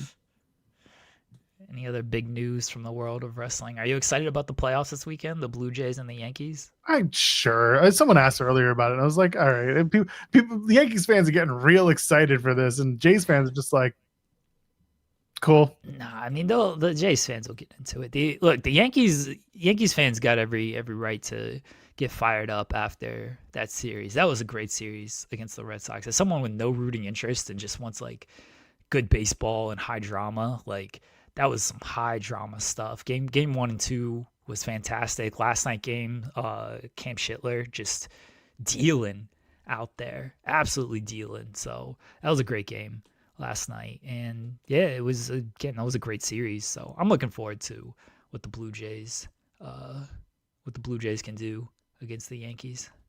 I'm sure I will not be at a game, but I will be paying attention to the box scores from afar. I'll be watching. Good sports weekend. I think you talked with Jensen yesterday on the Spotlight about the Andrade return, but I don't think this group got a taste of your thoughts about the return of Andrade. And Matthew Hook's mentioning the reporting, I guess. I don't know if this is Omega saying it or if you're reading this from aggregation from maybe Dave, but saying apparently Omega isn't healthy enough for a match with Fletcher, which regardless of how you hear that just reads like bullshit. Or my favorite, Andrade is just not good enough for a match with Omega for a full ass Omega match. Your thoughts on the return of Andrade? Yeah, I don't know what the deal is with Kenny and Fletcher. It did seem weird that like that's the match to make. Why wouldn't that be the match to make? But now it does look like he's gonna do something with Andrade. Like, all right, sure. Bless Andrade. The man's a worker, going from company to company, getting his bag. I didn't think it was gonna happen. I thought there was maybe not that there was any bridges burned, but I just thought it was what's the point? Like, if you're AEW, what's the point of bringing in Andrade? Do we really need Andrade for anything? But they they brought him in, and good on Andrade for getting another payday. We'll see how he's used. He's in the Don Callis family, but everybody's in the Don Callis family, so there's that, and we'll see kind of what tier he falls in the Don Callis family. He's getting his money, and he'll get a role for a little while, and then we'll see what happens when his role potentially gets reduced, and if he punches Sammy Guevara again. I love how we all just keep going back to that. Andrade, Manny, you can't punch Sammy in the face. I just want to do it one time. That's it. Zeno are saying, tell Sean to break some scoops. Friday debunkathon is coming. You're gonna have a fun time with some of those stories, let me tell you. Man, but the Andrade stuff is I can't tell you. I can tell you it's surprising from the standpoint of like, why are you bringing him back after all this the headaches that he caused you? But I guess you gotta give it a shot, I guess, because Andrade thinks he's more than he can be. If Andrade is willing to put in have the patience to not be thinking he's going to be the top guy immediately, this is the big, again, like I said to Esprit 3 yesterday, either Andrade's going to be patient for a change, or he's gonna flame out again, and that'll be it. And he'll go back to WWE or go to CMLL or something. You gotta respect that Andrade just gets these bookings, man. He just gets the bag. As someone who just respects people who are able to get the work and do less work, I gotta respect Andrade's play here. Like, he finds a way. He just finds a way to get in these companies, get the money, and then we'll see how long he lasts with everything. But real worker shit is what Andrade does, and I got no choice but to respect real worker shit from Andrade. It's true. You know what? He gets fired and he stays working, which is ridiculous. I hope he just joins LFI. Him and Roosh just show up and Sammy's just there, and Sammy just like slowly backs away. He's like the Homer Simpson meme, and he's just out of the group. He just drops the ROH tag title, like literally just it falls on the ground, and Andrade picks it up, and he's like, "Hey, I got like this is mine now." And Roosh's like, "All right, sure," and Sammy just backs away. Maybe he joins the Don Callis family. He was in the Don Callis family, but then he got like kicked out or went away or whatever. So he just rejoins the Don Callis family, and that's it. We're just right back to where we started. Yeah, that's the way it should be. Yeah. His way to get boys is to fail multiple drugs. That's beastly, though. Who cares if he fails drug tests? Like, what did he fail for? And again, tell me that. Let's also not forget that failing multiple drug tests can also be, hey, we need you to come in and piss for us, and him being like, nah. Also beastly. Like, no, I'm not going to do that. Like, that does count hypothetically as a drug test failure. So he could have easily just been like, nah. Again, this is like real worker in the 90s shit. I miss the old days. I miss the 90s. I miss when men were men and guns were guns and drug tests were failed. Andrade's bringing that shit back. What drug tests? Andrade's bringing that back. Failing drug tests, punching coworkers. Come on now. There's a modern day Shawn Michaels out here. I also want to point out real quick for the people who are getting a little bit conspiracy theorist about it. Like, the reporting before yesterday was always that Andrade had been hit with wellness violations. Yeah. So like, just because yesterday PW Insider put the added report out doesn't mean that it's any different from what John Alba had reported, and that Fightful Selected also put out agreeing with John Alba, like what they had heard, that this was the case. This wasn't a surprise to anybody. It just, everyone was suddenly on it because Andrade was in the news as having returned. So all of a sudden it was like, oh, Fed State PR putting out this at the right time. It's like, no, it was just, honestly, it was more like PW Insider being like, well, they can put this out and get a few clicks out of this, and this is what I was told. Meanwhile, we reported that, and so did John Alba a while ago. So that's all. Andrade rules. It's amazing that he continues to get the bag and everything. You know, I think SP3 made the joke yesterday. He's Jeff Jarrett. Like, just find a way, however you got to do it, get the bag out there, and he does it one way or another. Man, could have gone to TNA. Could have been total nonstop Andrade. God, he was never going. He was never going there. They'd have to boot Nick Nemeth just to make room for the contract. Yeah. Amazing. So yeah, Andrade's back. He's going to face Kenny Omega at Wrestle Dream. Kenny Omega, who can't face Kyle Fletcher because he's so banged up, but he can face Andrade because he doesn't have as much of a match ahead of him. Andrade works the WWE style, so Kenny's like, yeah, it's safer. Yes. That's just like one hell of a comment to put out, if that's what it is. Because again, I haven't seen it. I'm going by what chat's saying, and sometimes. All right, let's get the actual report. Could you find it? Because I have not. I've been half searching for it. All right, I got it. You got it. I don't have it, but like I will get it. You got looking at it, yeah. Yeah. I'm so curious. Oh, here we go. Because of course the chat the one engagement account that would have it is the one that has it. Wrestling Observer newsletter. Kenny Omega versus Kyle Fletcher would have been the match booked for Wrestle Dream, but Kenny's physical situation is not 100%. So AEW decided to delay their feud, as the feeling is that Kenny wouldn't be able to do the kind of match right now he'd be expected to do. So either that means Kenny's not doing a match against Andrade at Wrestle Dream, or they just make shit up. Yeah, so that's basically, yeah, it says plus. I'll read, because I don't know where you got that from, or if it's bar for bar what Dave actually wrote, but this is what he wrote. This is in the Observer, saying it looks like he's facing, he being Andrade, Kenny Omega, who he attacked at the next pay-per-view. That means Omega was injured by Kyle Fletcher. Instead of coming back to face Fletcher, he's facing someone else.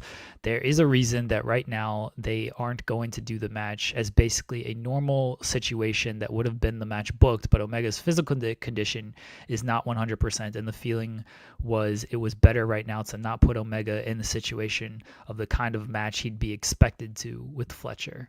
Yeah, I guess they're just like, well, he's not expected to have as good of a match against Andrade, so he can do that, but everyone expects a 7-star classic with Fletcher, and he can't deliver that.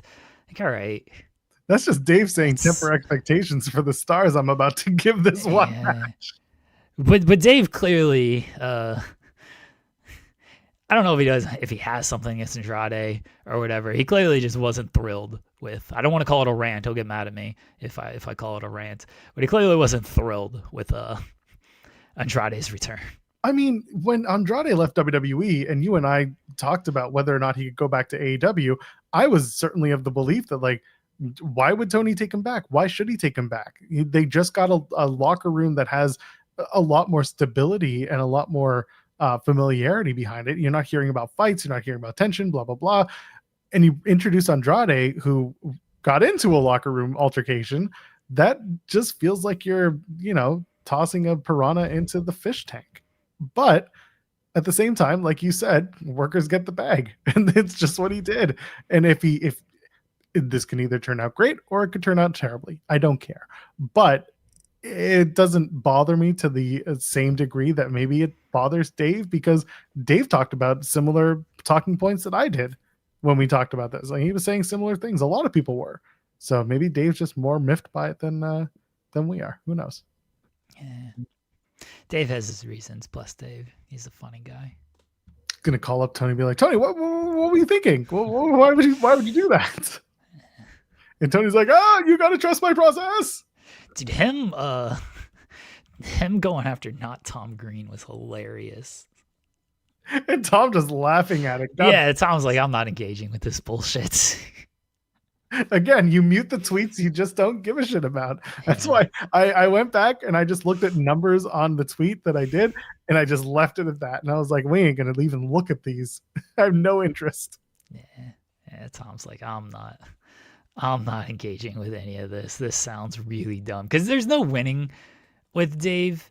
Like, he's just going to keep quote tweeting, and he's going to keep making the same points that he's been making.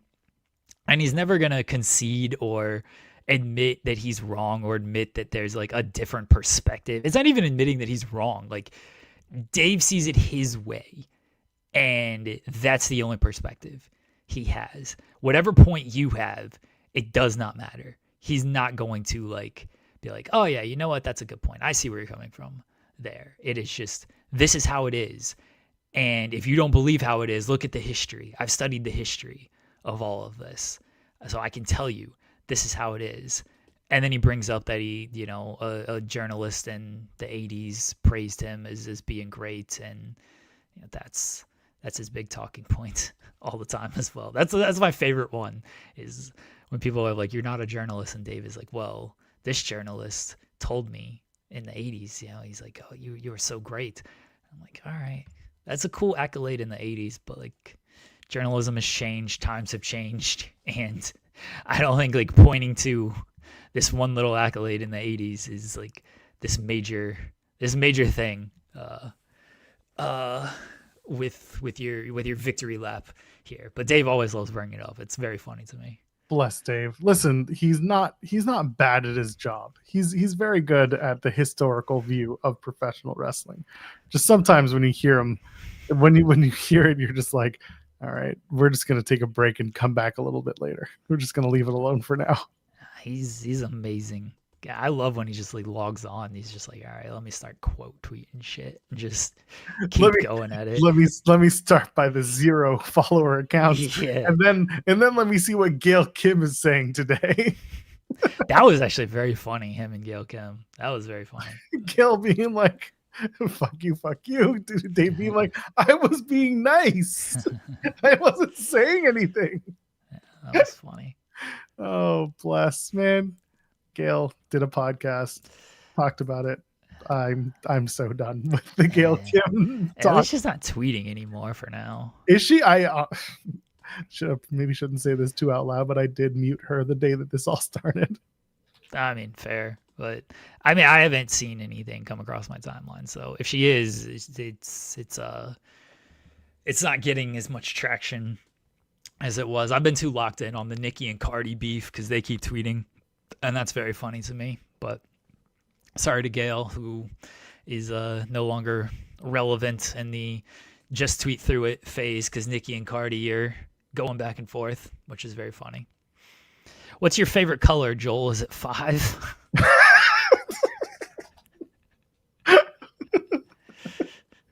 Really? That shit was hilarious. Like, I don't bringing the kids into it and making fun of them is not great, but being like you're just mad that your kid's favorite color is 5 is a hilarious diss, honestly. That's just amazing.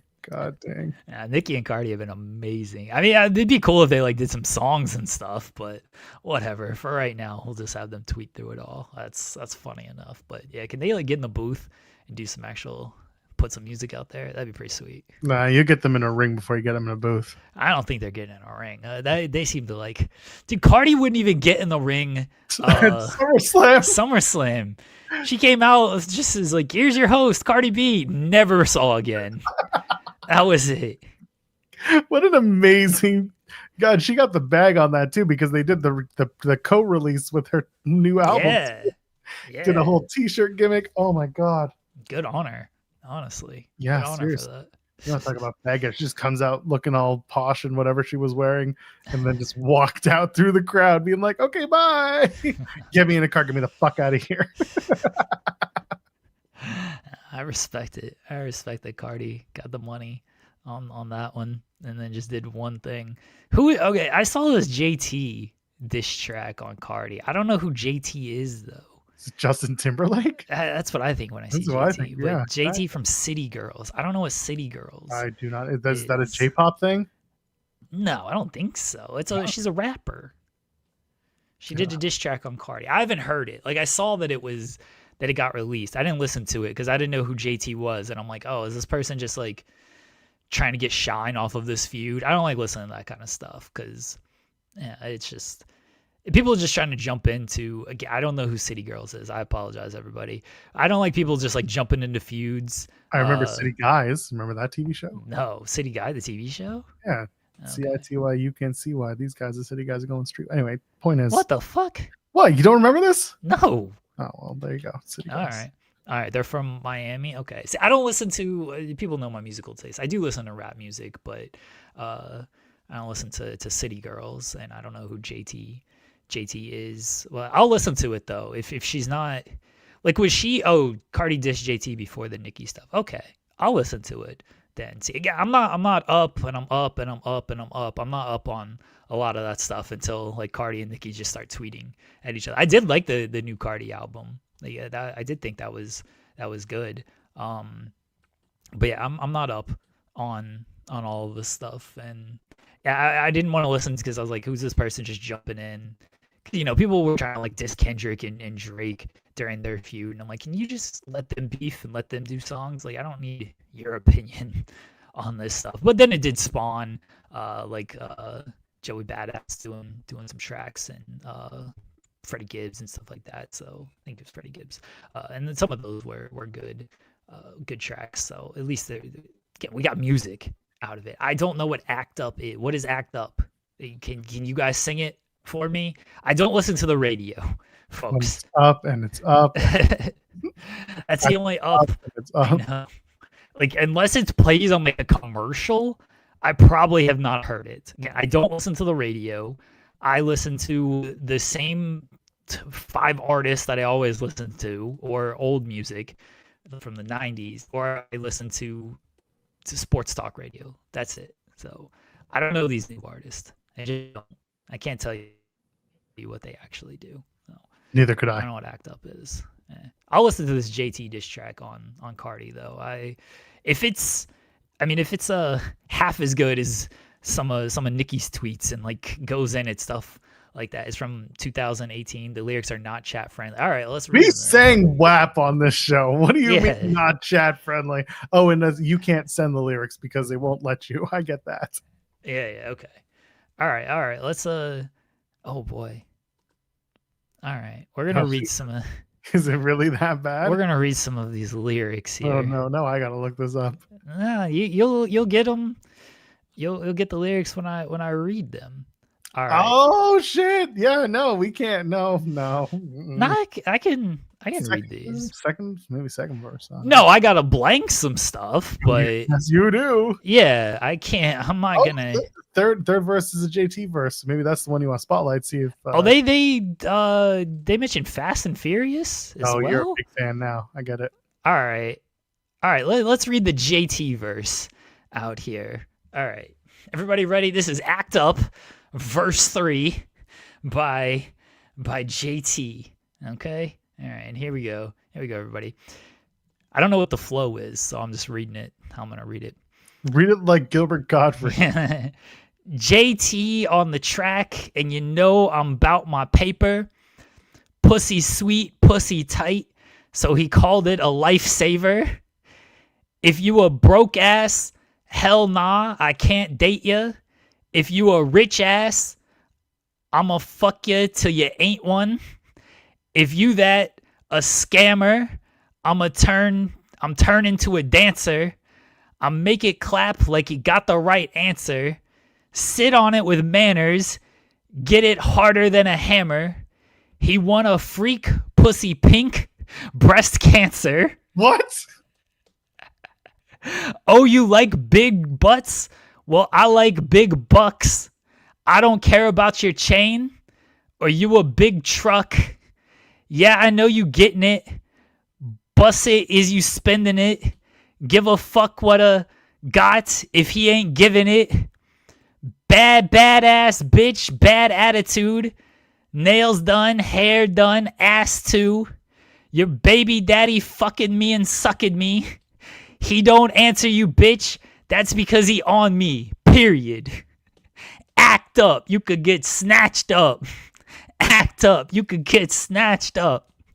Act up. You could get snatched up. Dirty ass nails, baby girl. You need to back up.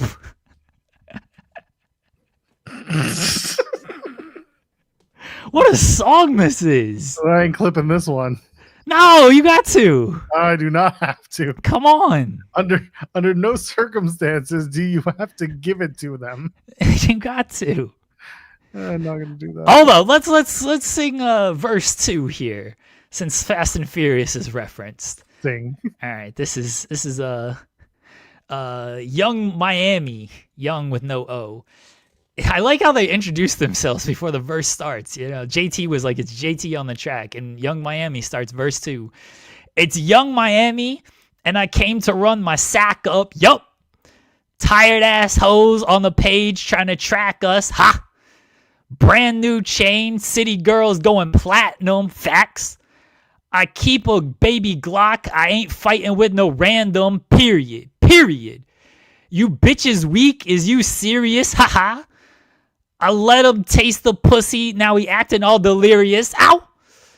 Did the dash in the Rover like it's Fast and Furious. She see my number in his phone. Now you acting curious, bitch. He gonna buy me Gucci if I ask for it. Yup. He a classy, rockin' Tom Ford, classy. I bet your sister wanna look at me, little bitch. I bet your little brother wanna fuck on me. Hood bitch, good pussy. I ain't average, He can't come around without that cabbage, Nah. Pop a pussy bitch quick like bubble gum. It ain't never worry. I ain't never worry. I just deal with it for fun. Act up. You could get snatched up. Act up. You could get snatched up. Act up. You could get snatched up. Dirty ass nails, baby girl. You need to back up. Let's go. Fired up now. I was gonna say you're Get ready. these pussy ass bitches out of here. Oh God, SmackDown tonight is in Cincinnati. You gonna make the drive? No, I ain't going to the show. Heritage Bank Center hosts it. I wonder if Sean's gonna go. That's what we should do. Tell Sean to go to Cincinnati. His favorite place on earth right now. He loves the Bengals. Big fan. Cody Rhodes and Randy Orton take on the Vision, Braun Breaker, Bronson Reed. I feel like we've seen this before. The United States. We have. Oh, something like it. The United States Open Championship continues. Sami Zayn's there, and he's going to take on TBA. Who's he going to face? He's going to face Lexus King, the Pride of Ohio. Oh, that would be something, wouldn't it? I don't think so, but something is a word I would use for it. Yeah. Sure, it's going to end up being like The Miz. Oh, maybe. It might finally be Shinsuke because he keeps lurking in the shadows. Are they going to do Shinsuke and Sammy in Perth? They're going to do it on the SmackDown before Crown Jewel. You think so? They're going to do that. Yeah. Okay. I don't think so. Tiffany Stratton has her sights set on Stephanie Vaquer and the Crown Jewel Championship match. Sure. She's going to cut a backstage promo.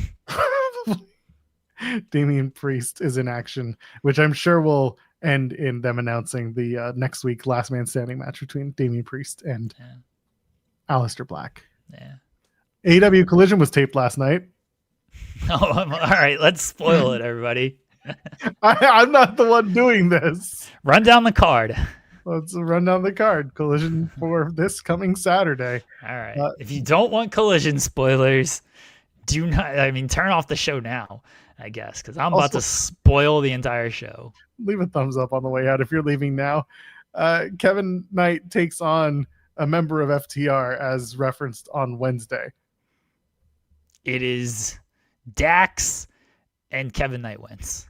Remember, whenever Dax is the guy in the singles match, that means he's going to lose because that's what Dax does. The Death Riders, Daniel Garcia, Jon Moxley, and Claudio Castagnoli take on the team of Jay Lethal, Adam Priest, and Tommy Billington. What in the ROH fuck is this? The Death Riders win. Is there a post-match angle? Daddy Magic and Daniel Garcia are like, why did you do that? There's a lot of finger wagging. Shane Stetson and Cha Cha Charlie take on the team of Sammy Guevara and Rouge. I will spoil this one. The ROH Tag Team Champions Sammy Guevara and Rouge defeat Shane Stetson and Cha Cha Charlie wins. Eddie Kingston versus Drew Listico. Eddie Kingston wins with a back fist that couldn't knock out a Muay Thai fighter in the first grade. There's my Eric Bischoff. Thank you. MXM TV take on the Don Callis family team of Kyle Fletcher, Konosuke Takeshita, and Josh Alexander. The Don Callis family wins. Shocker. I really thought Johnny TV versus Kyle Fletcher was going to happen at the show on Wednesday. Anna Jay and Jamie Hayter. Jamie Hayter wins. Some of these matches haven't even been announced, Joel. You're just spoiling matches now. Are we spoiling the show or are we giving you what do you want from my life? some people could at least want to be like, oh, Jamie Hayter and Anna Jay got announced. Oh, they didn't spoil that one. If No, you're we on did. socials, Mr. Jacob Cohen was giving up all the not the spoilers. But not everybody follows Jacob. Everyone should follow Mr. Jacob I mean, Cohen. I agree. I like Jacob. Great dude. Love seeing him when he comes to town too. Chris Statlander and Tony Storm have a face to face. They have a lay to lay. Is Kinky. more. Yeah, is more what happens there. Something happened at the end of that. Lying down on the mat. People came out. I'll leave a little bit of mystery there. Wow, look at you! I was gonna clip this. Now I don't want to clip it anymore. Oh, okay, fine. Triangle of Madness comes out. Shocker. And then Puppet Monet makes the save. As one does. Orange Cassidy confronts somebody in the back. Pack. They are going to have a match at Dynamite Homecoming. Or at least the Homecoming tapings. They haven't specified which show it will be on. I assume it's if they're not doing it at Dynamite, I don't know what's wrong with them. I thought it was Packett and Darby Allin for the Dynamite Homecoming, but I guess maybe not. And then finally, Hechicero, Lynch, Archer, and Rocky Romero, also Don Callis family, not noted in our spoilers. They take on the conglomeration members, Orange Cassidy, Kyle O'Reilly, and Roderick Strong. The Don Callis B team loses. Who would have ever guessed? Yeah. That's AEW Collision for Saturday. It's on at a special time, 7 p.m. Eastern. That is true. Coast to coast. It's 4 o'clock for you heathens on the West Coast. Did you see that Big Boom AJ is going to have a match? Oh, yeah, I did. Yeah, he's gonna be doing the Full Gear pre-show, the 0 hour, the tailgate brawl, whatever it is. Everyone sat on that and we're just like, oh my God, he's going to team with his son. It's like, no, he's not. The child is not going to get beat up. The child is a champion in Ring of Honor, my Ring of Honor. Okay. Ring of Justice.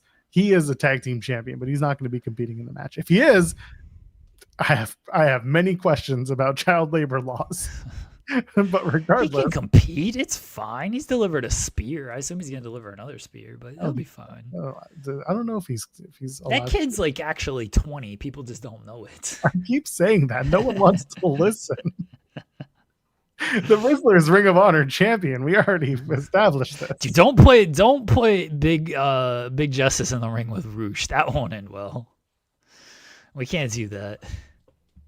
I think it'll be fine. It's gonna be so. Speaking of Don Callis B team, Rocky and Trent are going to be the opponents for them at Full Gear in the Tailgate Brawl 0 hour, whatever they're going to call it next month. So that should be if the kid wrestles, that's hilarious, but I just don't expect it. Sorry, it's the visual of Roosh hitting the horns on the child. Dude. He would kill poor Big Justice. He would collapse that kid's lungs so fast. Yeah, I almost felt bad. Yeah. I'm telling you, man, John Cena's going to be on a stretcher. That's going to be the final time we see him. Yeah. He's going to lose that last match, Saturday night's main event. And he's going to be saying thank yous while he's being loaded up on a gurney for the first time in his career. Triple H being like, told you we'd give you something special. Russell has never been on a stretcher. We're stretching him out. Thank you, Mr. President. We'll see you with your EMF Rocklers next week. And we're done. Jeremy, anything you got to plug? Real ass bitch. Give a fuck about a big Birkin bag. Hold 5-6 figures. Stripes on my ass. So he called this pussy Tigger. Fucking on a scam ass, rich ass. Same group of bitches, ain't no adding to the picture. Drop a couple racks, watch this ass get bigger. Drinking on liquor, I'm looking at your... If his money right, he can eat it like a Snicker. I ain't got no time for you fake ass hoes, talking all loud in them fake ass clothes. Wait. Can you go long? Fake ass shoes match that fake ass gold. I'm the realest bitch ever to you snake ass hoes. Can you go long? I can go as long as I need to, Joel. Why? All right. You might have to put your Taylor hat back on. Oh, okay. She Is Taylor did- Swift joining us? Taylor's not joining us. Oh. Deanna did get back to us. Oh. And her response was, yes, is it too late? And I sent her the link and I said, come and join us. Oh, all right. Well, Oh, that's a good surprise. Hang tight, pals. All right. Deanna might come and hang out with us for a few minutes to talk Taylor Swift. We won't take too much of her time, but as much as we want to talk about it, we are absolutely going to do it. Yeah, what you were just reading was from the new Taylor Swift album. Yeah, that was the new Taylor album right there. Yeah. So we'll see if we can do it. Again, I'm not guaranteeing anything. I'm just saying that she did quote tweet it and say, if it's not too late. And I said, come and join, gave her the link. And if she's available, then fantastic. Be lovely to see her again. I think it'd be a nice chat about Taylor Swift.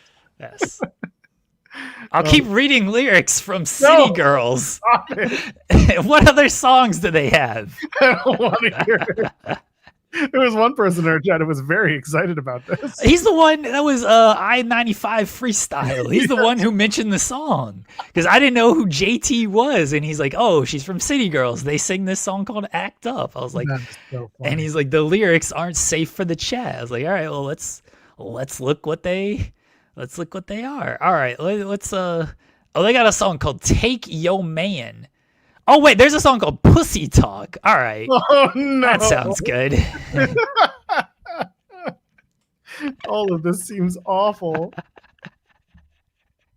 I'm gonna be reading these lyrics, and Deanna's gonna not join us when she pops on. No, someone's gonna be like, "Wait, let me check that this is okay." Absolutely tank it. So this is what got our show taken off the air. You gotta. So I have another tab pulled up when I'm reading these lyrics, so I can't see when someone pops backstage. Get a monitor.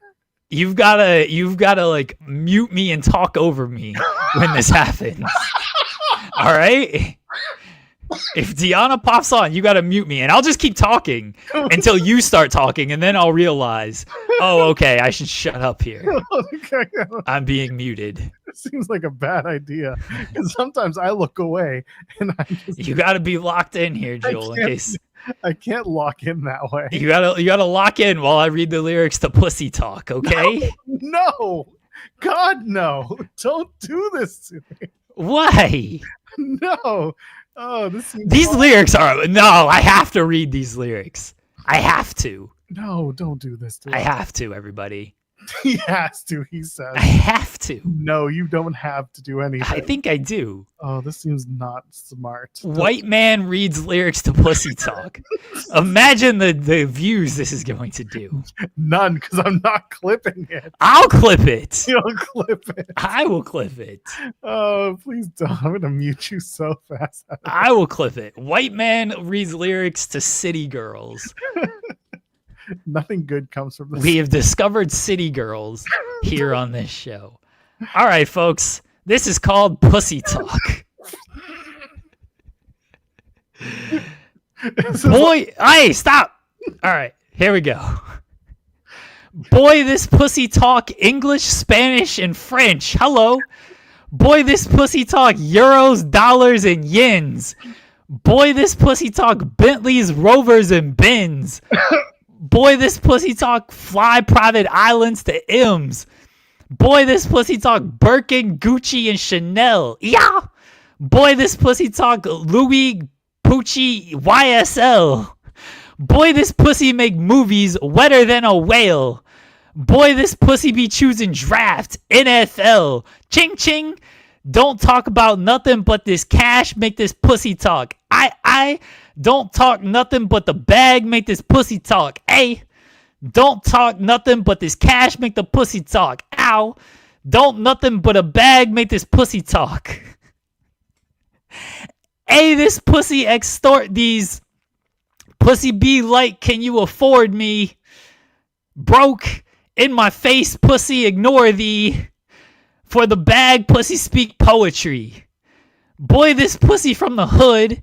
This pussy from the projects. This pussy so ghetto. This pussy speak Ebonics.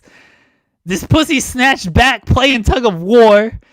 Turner gang. He gonna go to war. Gang. You want this pussy real bad? Say pretty please. Cop me Bugattis. Make my wrist freeze. Ice. Got going overseas. Crazy about me. Loco. Jamaican, Cuban, French, Japanese. Oh, Doja Cat is on this. Hold on. Doja Cat. Sean should join us and sing this one. Oh, yeah. That's something he would absolutely do. Let me tell you. Pussy talented and do cartwheels. And he pay because he like how that part feel. Yeah. Pussy gives speeches heartfelt. Said the pussy really talk like it Garfield. It do. Said I got away with my lips.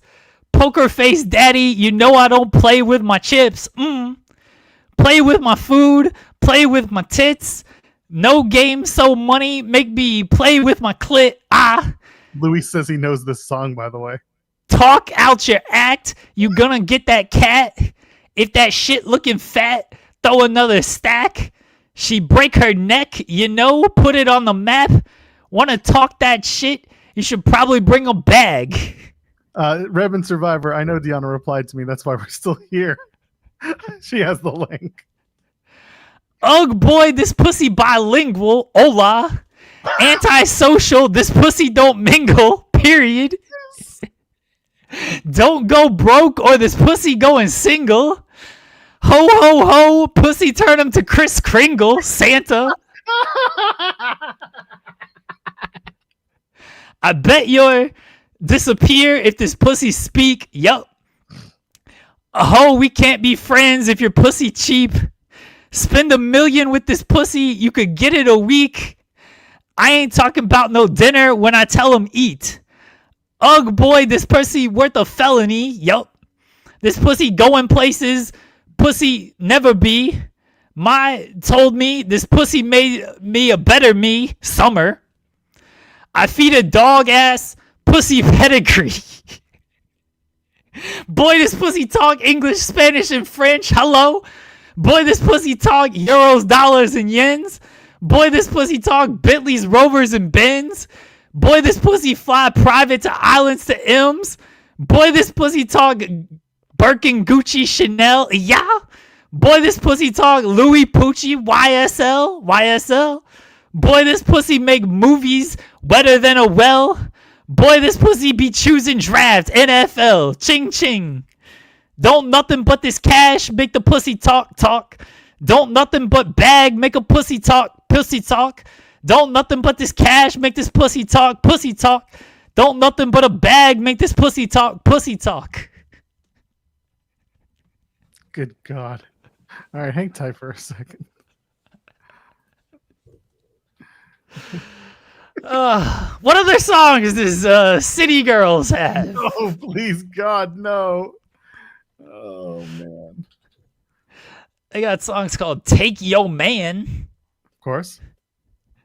The first line is, it's the City Girls, and you know we'll out-fuck you. Stop it. That's the first line on the song. No, that's the problem. Oh, jeez. That's absurd. What an intro. I was going to call them the Pussy Girls. It's the City Girls. And you know we'll out-fuck you. Imagine, like, meeting them. And you're like, hi, what's your name? Oh, we're JT and Young Miami from the City Girls. What do you do? Whatever we do, we will out-fuck you. Yeah, no. Do not worry about what we do. We will out-fuck you.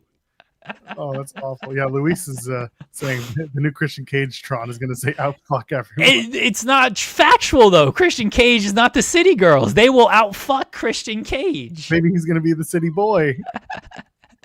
City Cage. Do they have like business cards? They hand them out like City Girls. We out fuck you. It's gonna be gone fucking. Oh man. Just Luis telling the social chat clip what Jeremy's doing right now. By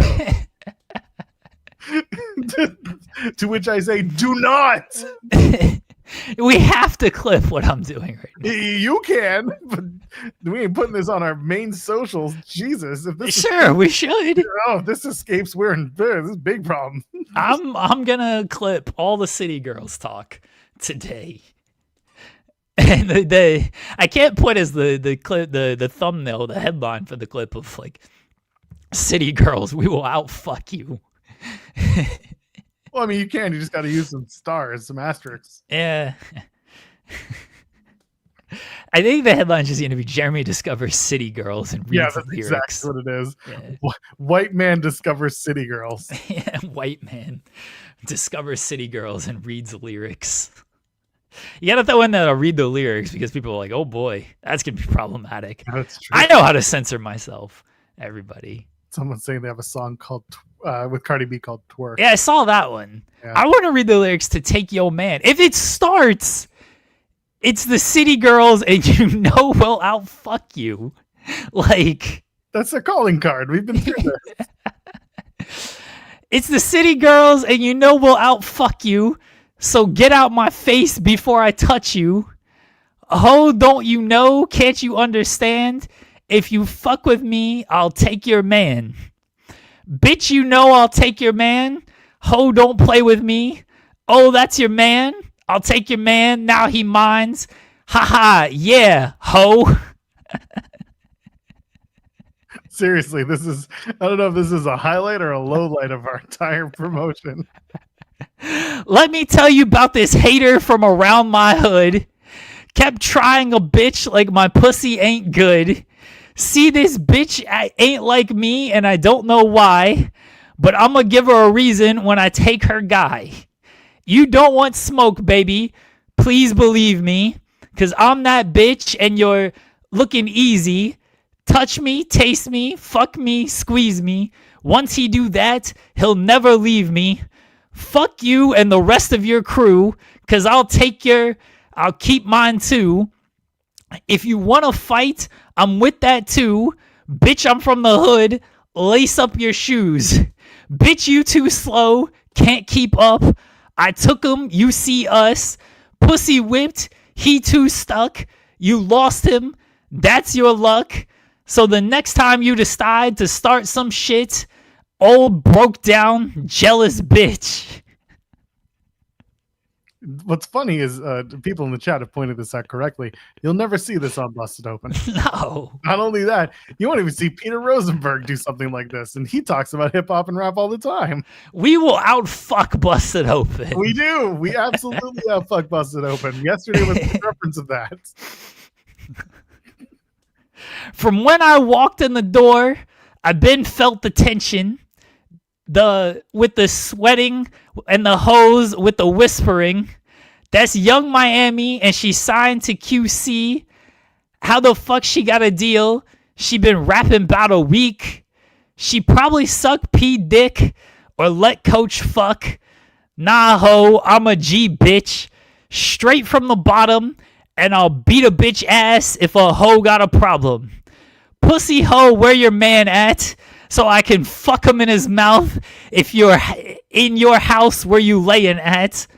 On Instagram looking for a flaw.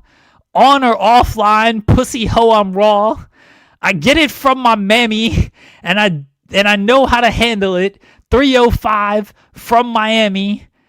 How you mad when you had your chance? Hoes better stop playing. I'll take your man. This has been going on for much longer than I thought it would. You asked if I could go long. It's not what I expected. I'm going real long. Yeah, so are they. This is not as expected. Hold on a minute. Let's just see. Oh my gosh. I'm just trying to catch up. Let's see. Can't you text Macklin? Be like, hey. I should. What are we doing here? Jeremy's over here reading the lyrics to City Girls, and I need him to stop. Deanna probably turned on the show just to make sure. Oh, never mind. I see they found ways to entertain themselves. Just to confirm. Stop it. I'm not calling people. What is Siri yapping about? They thought Hey Siri, does your pussy talk? Stop it. What is this? Why are people replying to things that don't need to be replied to on Blue Sky? Oh my god. No, it's not. That's not it. Macklin did like the initial tweet though. About inviting He's you. around. He knows what's going on. He's out here tweeting. He's like, hey, I got to get my title back, Bound for Glory, even though they haven't announced the match. Oh. It's got to get it. Well, good luck to Stephen Macklin with getting his title back. He's probably going to cost Frankie in the 4-on-4 elimination match. Yeah, you think so? No, I don't think okay. I don't think so. It'd be very funny, and it would be very apropos given, there's a pay-per-view that they have a week later, but God forbid we promote things properly. Yeah. You know what? I just thought about it. They should have Big Boom should pick Deanna as his tag team partner. It should be Big Boom AJ and Deanna Purrazzo. Because again, she is part of the family. She is the in my ring of justice. In my Rizzler of honor, he is the women's pure champion. The rest of the family, the Justice family, they got all the other titles, but she is the only non-Rizzler related character to hold one of the titles. Why? Because she's also from Jersey and Italian. Deanna just tweeted. What is she doing? She knows. This she's obviously very happy about the this Taylor Swift album. Yeah, she needs to join the show. What are we doing? I'm gonna keep reading City Girls lyrics here, folks. No, it's getting torturous.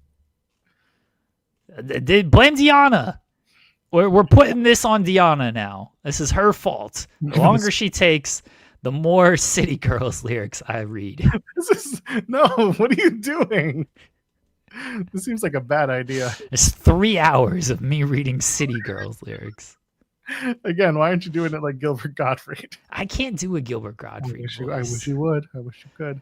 We got requests now. Read their song with the baby. What's it called? Well, what's the song called? Yeah. I don't know the City Girls catalog. I'm sorry. Hell of a filibuster. Is it Throat Baby? Oh boy. Oh no. That sounds good. Is that Throat Goat? Is that what it is? Is it Throat Baby or Throat Goat? I don't know. Maybe there's both because they outfuck everyone. Is Throat Goat like the precursor? The edited or the unedited version? Oh, I have no idea. Hold on. I assume it's Throat Baby, but all right, Throat Goat lyrics. This is by Kim Petras. I don't know who that is. Yeah, I don't know Kim. I think it's Throat Baby. All right. Let's read Throat. Yeah, okay. Ruff has corrected himself. All right, Throat Baby. This is BRS Cash. I don't know who that is. And the baby. I do know who the baby is because he does that song Bop. That song rules. Yeah, the song is Throat Baby. Yeah. Yeah, I got it. All right. Okay. You're just digging a scan and you're like, uh-oh. No. I like I was debating on reading the intro because the intro's got some It's got some bars. Yeah. Someone asked me, could Deanna make this her theme song? If we can't get Jack Harlow, this could be a very swift number 2. All right. I'm gonna read the whole lyrics. Okay, the intro is the baby and BRS Cash.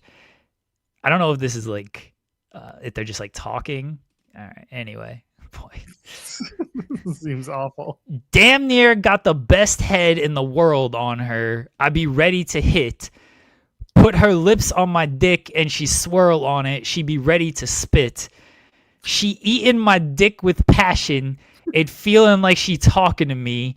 She be telling me shit. Yeah, go ahead and spit on it. Yeah. What's happening, Chi-Chi? Pull out my dick and she lick on it.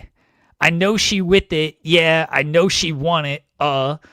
Paint her face like a Picasso.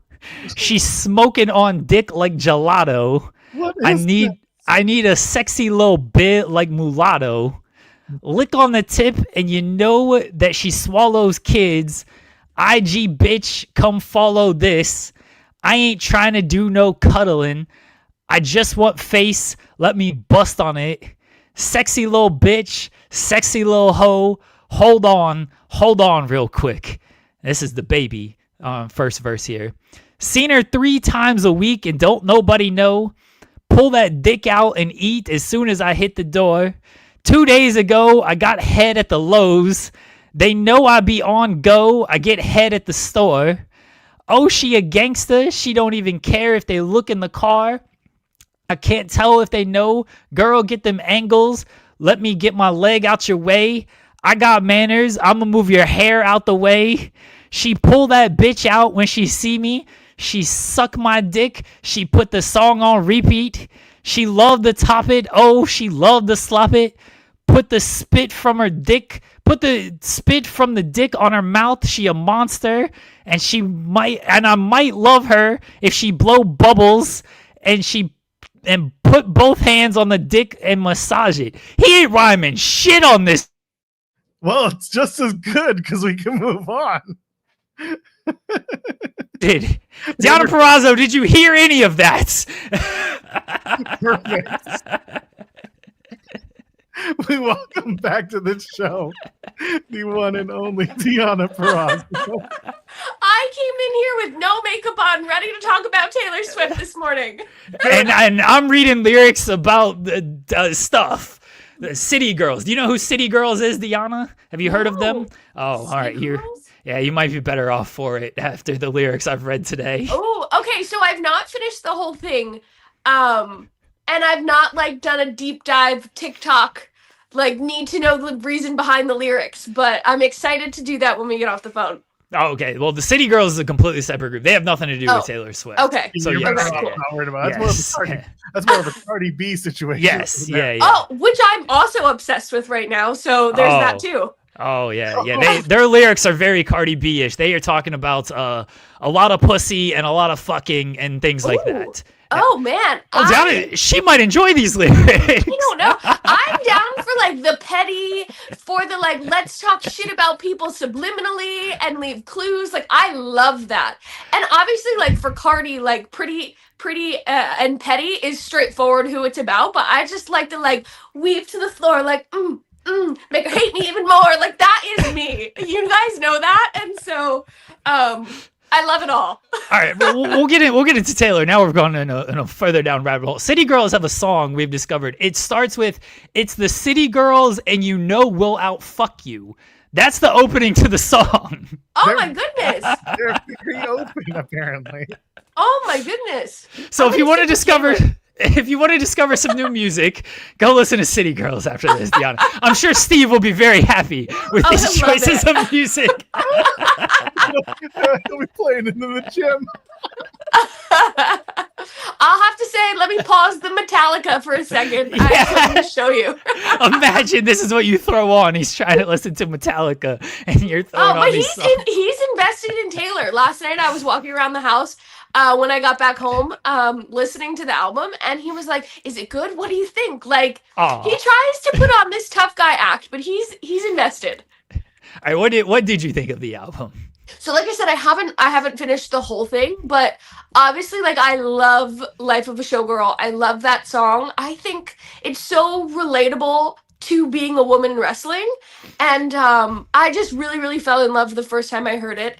I just listened to Ruin the Friendship, and I really thought it was going to be a little bit more petty and about Blake, and I don't know that it was. I'm very interested to listen to who it was about, because when I first read the set list, thought it was going to be about Blake, and it's not.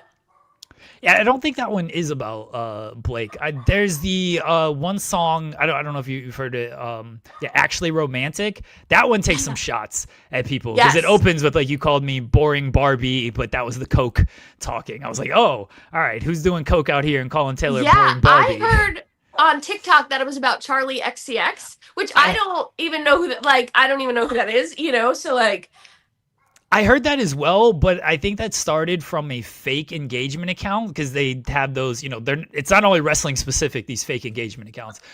They have them in the pop world as well. So I don't know if that's where that started because Charlie XCX opened for Taylor on the Reputation tour. Now, granted, they could have had a falling out since then, but they were at least friends at one point. Yeah, I saw something that maybe they were friends at some point, but then Charlie's now besties with Matt Healy's fiance, and it's all So I don't know, but I think everyone thought it was going to be about Blake, but I haven't listened to Canceled yet, but maybe that's about Blake.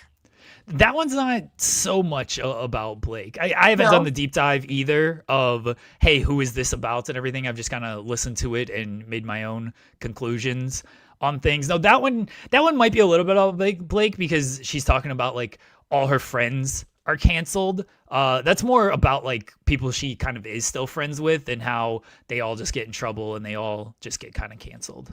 Oh, yeah. There's a few I have to listen to. I heard Honey was really good. But yeah, I have like 3 or 4 more that I turned off last night to go to bed.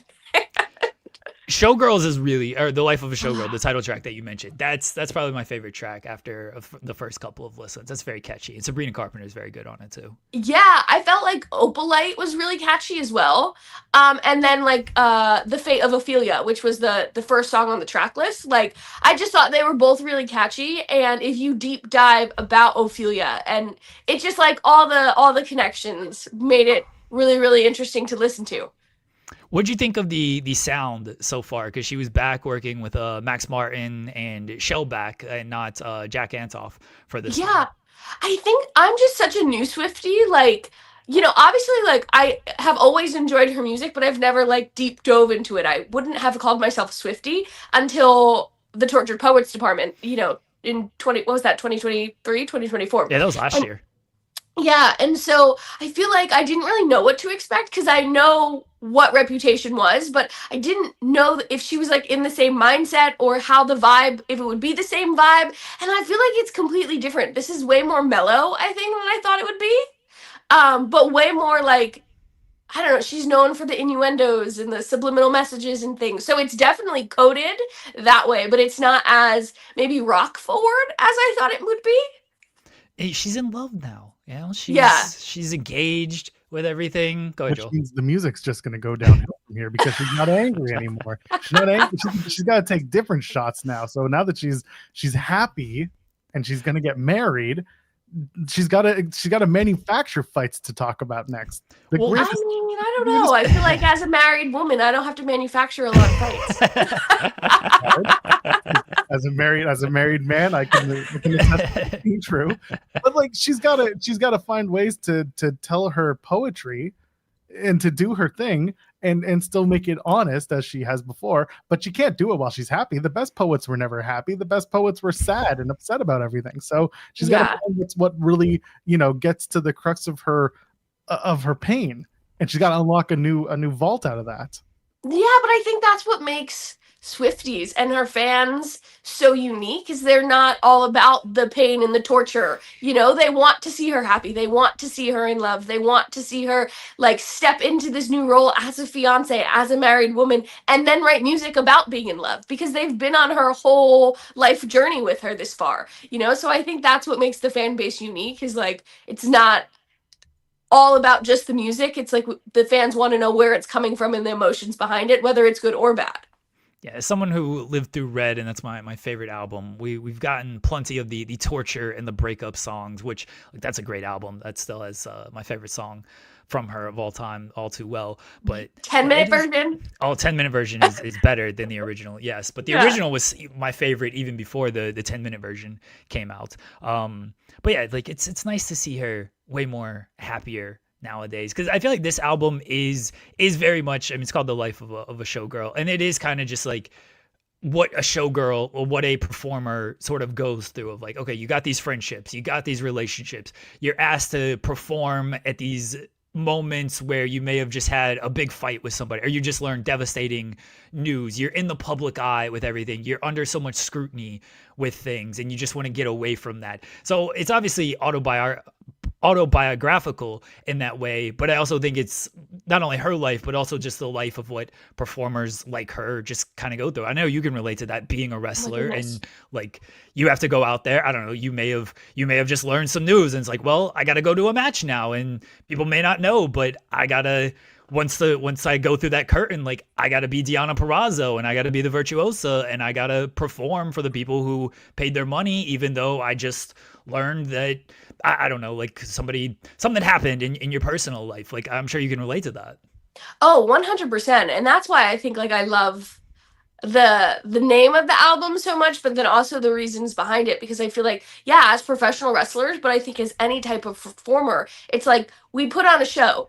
Yes, the virtuosa has very many characteristics that Deonna Purrazzo has as well, but when I'm home, I don't like to be the center of attention. I don't like to talk to strangers. I just want to like be quiet and solemn and live my life.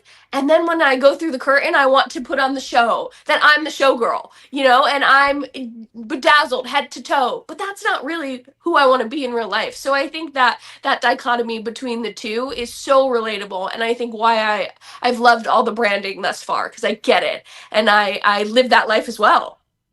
Yeah, and the album closes with it's Taylor and Sabrina, and they're talking. Is at a concert taken from there, and she's like, "Hope you enjoyed the show and everything." And it's like, oh yeah, the album like is the show effectively. She's talking about her personal life, and there's a lot of references to her personal life, but she is at the end of the day a performer, and her personal life. I mean, I'm sure you watched the podcast with Travis Kelce, and she's just like, I just want to bake bread and knit. That's all I really care to do. Like I don't want to be in the public eye so much, and every little thing I do gets scrutinized. And she's not singing about baking bread and knitting on every single track. She's talking about what is actually going on in the public eye part of life. So yeah, I appreciate that you relate that to your life, because you see comments online, I'm sure, and it's like, all right, why are these people being assholes with everything? It's like, I'm a real person as well. Like Yes, and I think I've spoken out a lot about that in the past couple years of like, yes, we wrestle on TV, but we're real human beings, and we see the comments and we see the DMs, and like it does hurt us. We're not made of steel just because you think we're TV stars, right? We're real human beings with real feelings, and we do get upset, and we do get self-conscious and judgmental of ourselves. And why would you want to perpetuate that on anyone else? And I feel like, for me, I tweet one thing and it's like instant news, and people pick it up and like are just looking sometimes for reasons to like scrutinize me or make a big deal out of the silly. Like, I think it's a joke, right? Like a couple months ago when I tweeted like I'd be in picture probably, it's got 1 million views, and I thought I was just being funny. You know what I mean? So I feel like there's that I deal with that a lot in wrestling, where it's like, I think I'm just being funny, or I think I'm making a joke, and the internet takes it way seriously, and now I'm like buried for 3 weeks. It's obnoxious, because so going back to the whole like Taylor just wants to bake bread and chill out, and like, and so do you. Like, you just want to hang out on the couch and just do your thing. I think humans at their core, we just want to be left alone. Like, and if we're in, whether we're in a public eye, any job that we do where we interact with people, at the end of the day, like, we need a little bit of solitude. I'm like that with my family. I love my wife, I love my kid, but like every once in a while, I just want to be left alone. I don't want to answer to anyone. And I think that that's a perfectly okay way to be. Yeah, I think we live in a world that's like so overstimulating, and we digest so much media and so much information at the tips of our fingertips. You know what I mean? And it's like really hard to get away from and turn off. And I think more so now than maybe ever, it's like, I just want to sit in the silence. I don't want to be bothered. I don't want anyone to talk to me. Like, Steve just got home last night, and he was on the road for a week doing media. And I called him just to like talk about work on my drive home from the Collision tapings. And he was like, I love you, but like, I just can't talk. Like, let's talk when you get home. I need some quiet. And I have to respect that, because it's like, you're so overstimulated, let me give you a few minutes. And I'm overstimulated, so I'm just like spewing crap at you. But I need to respect your boundaries, and that's what makes our relationship work. But like, that's what any type of fan base needs to realize, is that we're all human beings and we all have boundaries, and stop fucking pushing them. Yeah, get their ass, Deonna. I love when you clap back at people, because people, they gotta just shut the fuck up. We say it all the time on this show, is just shut the fuck up with this. Like, we don't need your opinion on this thing. You don't need to, especially if you're going to be hateful and attack. Like, it doesn't accomplish anything. And then people get mad at you when you clap back. It's like, well, you were just trying to make a joke, or you were just saying, not even, it might not even be a joke. You just post a picture. It's like, okay, I can't just post a picture without someone being mean about it. Just, again, shut the fuck up when it comes to that stuff. 100% shut the fuck up and mind your own fucking business. Hell yeah. As wrestlers, we also have zero control over so many things. And like, our success is not up to us, and our position on the roster is not up to us, and like there's so much we do with behind the scenes to try to be successful, and I don't again need it perpetuated on my screen 24/7 about how I'm obese or I'm out of shape or this person's better than me, or how dare I say that because whose roster spot should I take? And it's like stop making shit out of nothing. You know, we're making, what is that?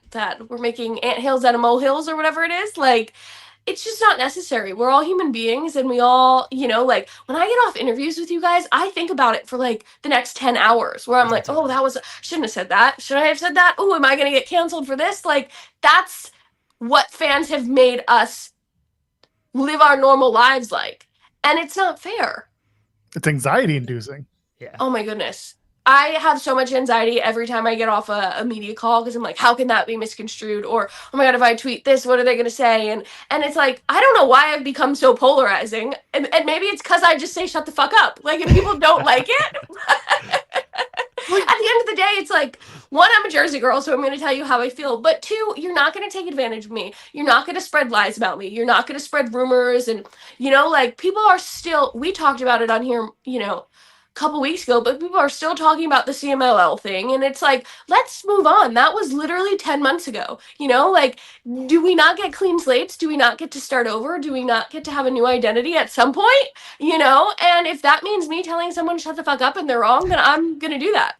And like the way that you answered was very much like, let's just put a bow on this and move on. And that's just the way that we saw it. I mean, that's the way that we took it. And that's the way we wrote out the article too. Like, it was all right, case closed, and we move forward. And you're doing stuff with Ring of Honor now. And I want to because I have you for a second. Last time you were on, we were talking about Boots to Boots. How are you feeling? Like, first few? Why is this turning into an interview? This is we came here to talk about Taylor Swift. What are we doing here? Okay. Yeah, you want to talk Boots to Boots, but like, I am curious. Like, how are you feeling with like the first few episodes that have come out? Because you did the first two with Steve, and now they've turned the tables. It's about you, and like, how are you feeling with the reaction and just like the quality of the show so far? Yeah, I think the reaction's been really great. I think that it's been way better than we expected because, and I might have said this to you guys when we talked about it a few weeks ago. Like, I think that when you talk about military experience or you dive into like the veteran experience, it can be, again, very polarizing, but you're kind of like segregating half your audience who doesn't necessarily believe in it or doesn't have the same feelings about you and your experiences or believe in them. And so I think we were both a little bit worried about that reaction of like, okay, we're deep diving into Steve's personal experiences and you know, maybe things people think were wrong. But we've seen none of that. The military community has rallied around us. The wrestling fans have been really engaged in all of our social media. And, you know, like, I know this is a slow burn. I know that it's going to take a while to build up. But I think that, you know, we're 3 weeks in, and I'm really, really excited with how far we've gotten so far. Hell yeah, I've enjoyed it so far. So you get my stamp of approval. Thank you. Steve did reach out to me after the first episode and said, you know, what do you think? And I told him it sucked. No. I think it's funny too, because we're so critical and we're like, okay, like the first episode was all right. We're just getting a feel. The second one was okay. We're just getting a feel. I felt like this past episode, the third one, and then the one that will come out this Monday, were our two best. And so I think we're finally like getting in a groove, but we're actually filming more episodes this Monday. And then we're going to have guests. So now it's like, oh, we have to find a groove to be interviewers, not just having a conversation amongst ourselves. So I'm interested to see how that comes out. I'm interested to tell you guys when the time comes who the guests are, because we have a really great mix of wrestling, veterans, not involved with wrestling, or the veteran community at all. Like a really great mix of 4 awesome people to kick it off with. Hell yeah. Besides the fact that you made me work on my birthday by dropping the first episode on September 15th, I'll pay you the highest compliment I think I can pay any wrestling podcast. As someone who literally my job is just to listen to interviews, listen to people talk, and then transcribe and do articles and everything, I listen to your podcast as an escape from that. It is very easy listening. It is very much of like, I would listen to this if I was not a wrestling fan who this is not my job to just do a bunch of stuff. Because right now you guys like aren't talking a ton of wrestling. So when I listen, like I don't really write any stories out of it because I could just write about Steve's background, your background, and everything you guys are talking about. But I'm like, I kind of just want people to listen and enjoy this, and instead of just writing an expose on Steve's military upbringing and things like that. But again, the biggest compliment I can pay is I would listen to this even if I did not have to cover professional wrestling. Thank you. There are only a few podcasts like that. The New Day podcast was very much like that because those guys were just great and their chemistry was great. And your podcast is like that. And you can tell after the first 3 episodes, you can tell it's a little like, all right, how are we got to get comfortable here. You're very comfortable with each other, but you can tell it's like you're new to it a little bit. But as you guys keep going, and by the 3rd episode now, it's like, all right, you're kind of finding like, all right, we've kind of hit a stride, we're growing, and I look forward to more episodes as you continue to get that comfortability. But I do encourage everybody, even if you're not a wrestling fan, to listen to it because it is not all wrestling. It is more about Deanna and Steve to start. I'm sure you guys will continue to get more into the wrestling stuff, but it's a very good listen and it's short. I always appreciate when podcasts are not an hour and a half. We're going 3 hours today. God bless that everybody's sticking with us for 3 hours, but yeah, I encourage everybody to listen to it. Yeah, thank you so much. That really is such a huge compliment because that's exactly what we wanted. We're professional wrestlers, but that's just one pair of boots we wear, right? And we want to explore and show people the other side of us. We obviously have a great marriage and a great relationship, so there's something to that. And the military advocation we've been doing, there's a piece to that. And so I think that if we can kind of combine all of these worlds and show people, again, the whole point of this is that change is uncomfortable, but it's doable. And if we open up a space to talk about it, we all can relate and find one common ground. And if that's boots to boots and we help one person, that's all we want. So to hear that's the highest compliment, and we're so appreciative. We still have heat that you dropped on my birthday, though. I could not take my birthday off. Well, next year we can celebrate your birthday and our 1-year anniversary, and we'll have you on the podcast. Oh, boy. You get 0 listeners. I apologize for tanking your viewership immediately with that. I'll interview you guys on the podcast. We'll do a 1-year retrospective, and I'll be the Chris Van Vliet. Who cares about Chris Van Vliet? He gets enough big time interviews. Let me do the 1-year retrospective interview talking to you guys. Perfect. We're holding you to it. All right. I pitched myself. I've worked myself into a shoot. I got myself a job out of this. I have nothing else to manifest. I've already put it out there. I said it to Jeremy. I said it to our chat. The only thing I need, Deanna, this is important. I need you to be Big Boom AJ's partner. Full Gear. Let's manifest it. I would love that. Full Gear is in New Jersey. I'm a Jersey girl. Big Boom AJ, if you need a girl, I know that Mama Justice, is that her name? She can handle business. I know that because she's a Jersey girl. But if you need a little extra backup, I got you.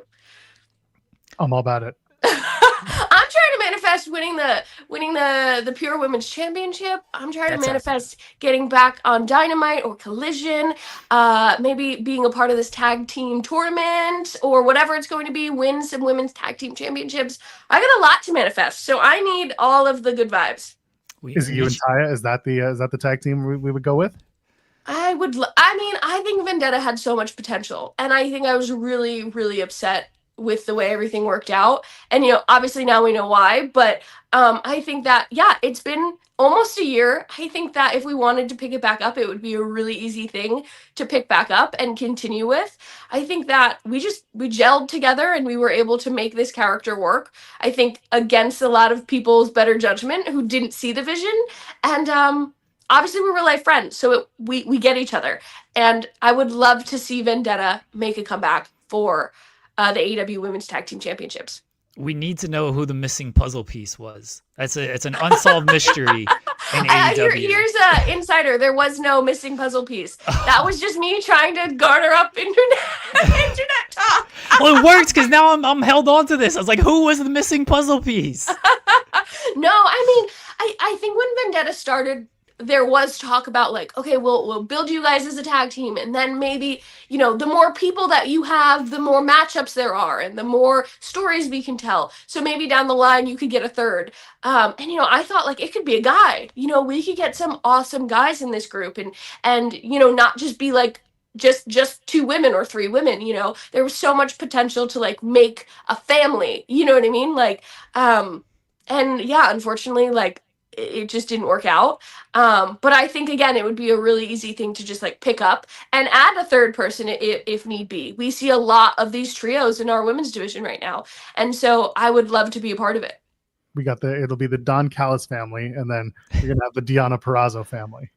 You know what? I joined the Don Callis family. Don and I go back to my OG TNA days, like early on when I first signed with TNA, and you know, Josh Alexander's my bestie. So we're also doing some mixed tag team stuff. So if Josh ever needs a partner, like there's so many opportunities that I see for our women, and I'm like, I would do anything you ask me to do. I just want to be a part of it. And so I think that we're seeing women be integrated more into like the thick of the show, and that's really awesome. And I just want to, you know, get back in good graces, move on from this CMLL thing that was 10 months ago, and prove that I am everything that the Virtuosa always was, but now I can do it in AEW too. Just show up backstage when the Don Callis family are talking. Just like walk into the screen. People may or may not notice. There's so many people in that group. Like, is Deonna? Sure, true. Deonna's part of the group. Sure, that's why not? True. They just got 2 new members on Wednesday. I can just like pop in the background. Exactly. You know? It's like walking out to a bus stop. You don't know who knows who. It doesn't matter. You're all getting on together. Exactly. Don tweeted something funny at me the other day about like getting Kenny Omega banned when I become governor of Florida. And I was like, see, it's perfect. The 2 families, you know, we work together until we don't. That's fine. The family's exploding. That's what you're really gearing up for. Exactly. Yeah, there's a lot of exciting things happening that I'm like, oh my gosh, just like plug me in anywhere. Like, I always say it, win, lose, draw. I just want to be a part of it, and I want to tell a good story. And I see so many spots opening up for women on our roster, and I would just hope that I could now be considered for one of those positions. We hope you are as well. We always have a lot of support from this show and from our audience as well. Every time we mention anything like women's related, like, are they going to use Deonna? Are they going to put Deonna in this spot? And we're just like, Ring of Hallucinations. Deonna's our champion. She's all of our champions in our fake promotion. So our audience loves you. We appreciate you. I'm sure you know this. Maybe you don't, but join us anytime. Deonna, the link that just got sent to you, it's the same link every single show. You can pop on literally anytime you want. I don't think we get you in trouble around here. Hopefully not. No. And, you know, even if it's not wrestling, you just want to come on, talk about Taylor Swift. You want to talk about trash reality. You want to bury Macklin for what he's doing. Anything you want to do. Just come on, bullshit, banter with us. I'll say this to you every single time I see you. What? No, you froze for like a second. Oh, sorry. Okay. All right. I'm about to say nice things about Deonna. I don't need to be freezing. I say this every single time I see you. I always appreciate you because you are our first guest and you made our show feel like a big deal from the very start. And I'm forever grateful and thankful to you for that. So you're always welcome here. And yeah, appreciate you joining us today to talk Taylor Swift and then everything else. Absolutely. Hell yeah. You guys sent me that link, like, come join. And I was like, let me throw on a sweatshirt, and I have 0 makeup on. So you guys know I love you. And I always appreciate your time and your kindness and your support. So have a great rest of your day. Thank you guys so much. Thank you, Deonna. Tell Steve we said hi, and I will. You know, give him a hug from us, maybe, or especially from Joel. No, God, no. Yeah, don't give him a hug from Joel. Give him a hug from me. Not from Joel. I will. The dogs from me. Bye, guys. Thank you, Deonna. Bye. Oh, the one and only Deonna Purrazzo. Deonna Purrazzo is the best. Love having her on the show. Good job, Joel. Good public tweet to her, and I'm glad she replied and was able to join us. And Yeah. So I'm glad. I don't think she heard any of the City Girls lyrics. I don't think so either, but if she rewinds, yeah. I'll She put it was- like this. I know that this is the antithesis to the entire conversation we just had with her. Bullying works. She wasn't bullied to No, come on she the wasn't. show. She was It was asked nicely. A couple of people retweeted it, and nobody really like caused a stink with the replies. It was literally she replied, and she's like, "Let's do it." So Yeah. good for her. Good for Yeah, us. we appreciate Deanna again. I say it every time to her. I will say it every time on this show.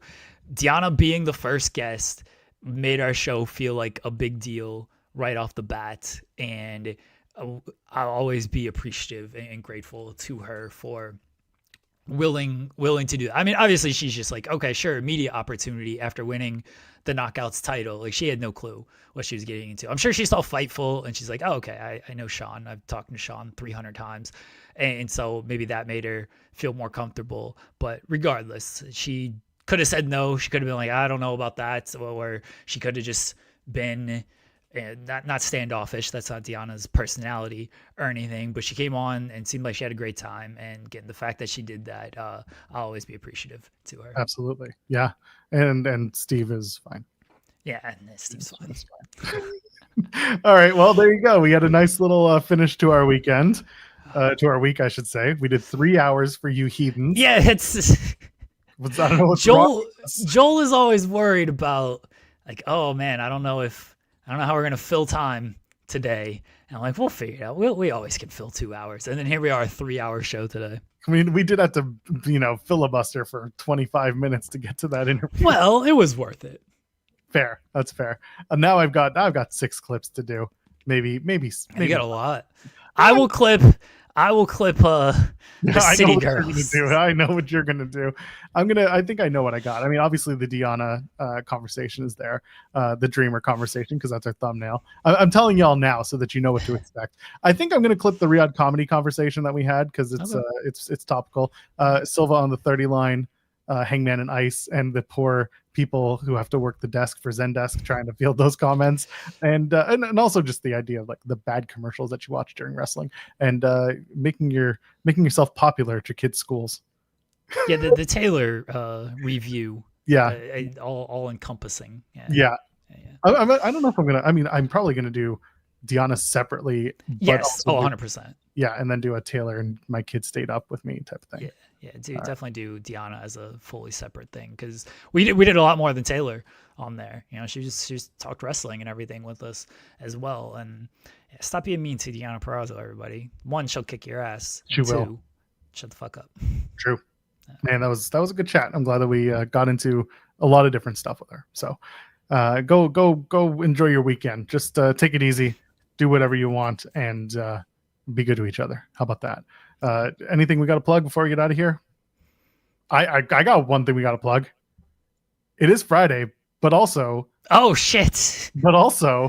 main channel Monday. Oh. We are main channel because Tuesday was the first. So we are going to be on the main channel on Monday to talk about a taped Collision and a SmackDown that is 2 weeks before the pay-per-view. Sing more City Girls lyrics on main channel Monday. Hold on, I gotta go get the mana. I forgot it was Friday. Hold on. so now I gotta do this now, eh? All right, let's there we go. Look, it's just me now. Oos, stay one-ish. Getting messages about how much fun that conversation was with Deanna. Thank you guys for coming by and hanging out with us for not only 3 hours, but also the whole week. I had a very busy week here on the show, working with SB3, which was a lot of fun. And of course, Jeremy is always wonderful to work with here as he comes back to do our Friday tradition. We're back, baby. All right. Ryan, you missed a hell of a show. Ryan. Go back. You really missed a hell of a show. You're going to want to go back and watch this one. We are hoping that our podcast platform issues get sorted out next week. This week was a bit of a wash. Sean was away, so we couldn't get logistically everything we needed. We're going to take another run at it. Hopefully next week we'll be back doing your audio feed some justice, not just big justice. Yeah. All right. She's sucking me up like a slushie. Oh, God damn it. No. Put me to sleep, Robitussin. Play the damn video. The head is amazing. Yeah. She get protein when I give her them babies. Sloppy Toppy got her brand new Mercedes. I'll be like, kiss on it while we in public to show that you miss it. The way she take it out, spit on it, lick on it, got me addicted. Yeah. A, don't talk back. You can get a house with a mouth like that. Let's switch side, cause my mouth bite back. And I love her fat cat. Let me lick it from the back. Okay. She telling me, Cash, that I love you. I ain't trying to hear it. I don't need. I just want to put it all inside your mouth. I'ma fuck up your head and your brain gonna feel it, bitch. Do you have the booze? Now I need some. Rob and Maggie have a show in 2 hours, by the way. Shout out to Rob Wilkins. We hope he's doing well. Get a little bitch. He loved the way I talk. I thought that was it. Dick get hard every time I walk. Suck him dead. Bring out the white chalk.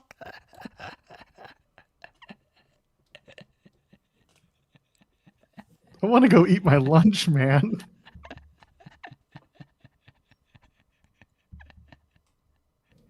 I just want to go eat my lunch.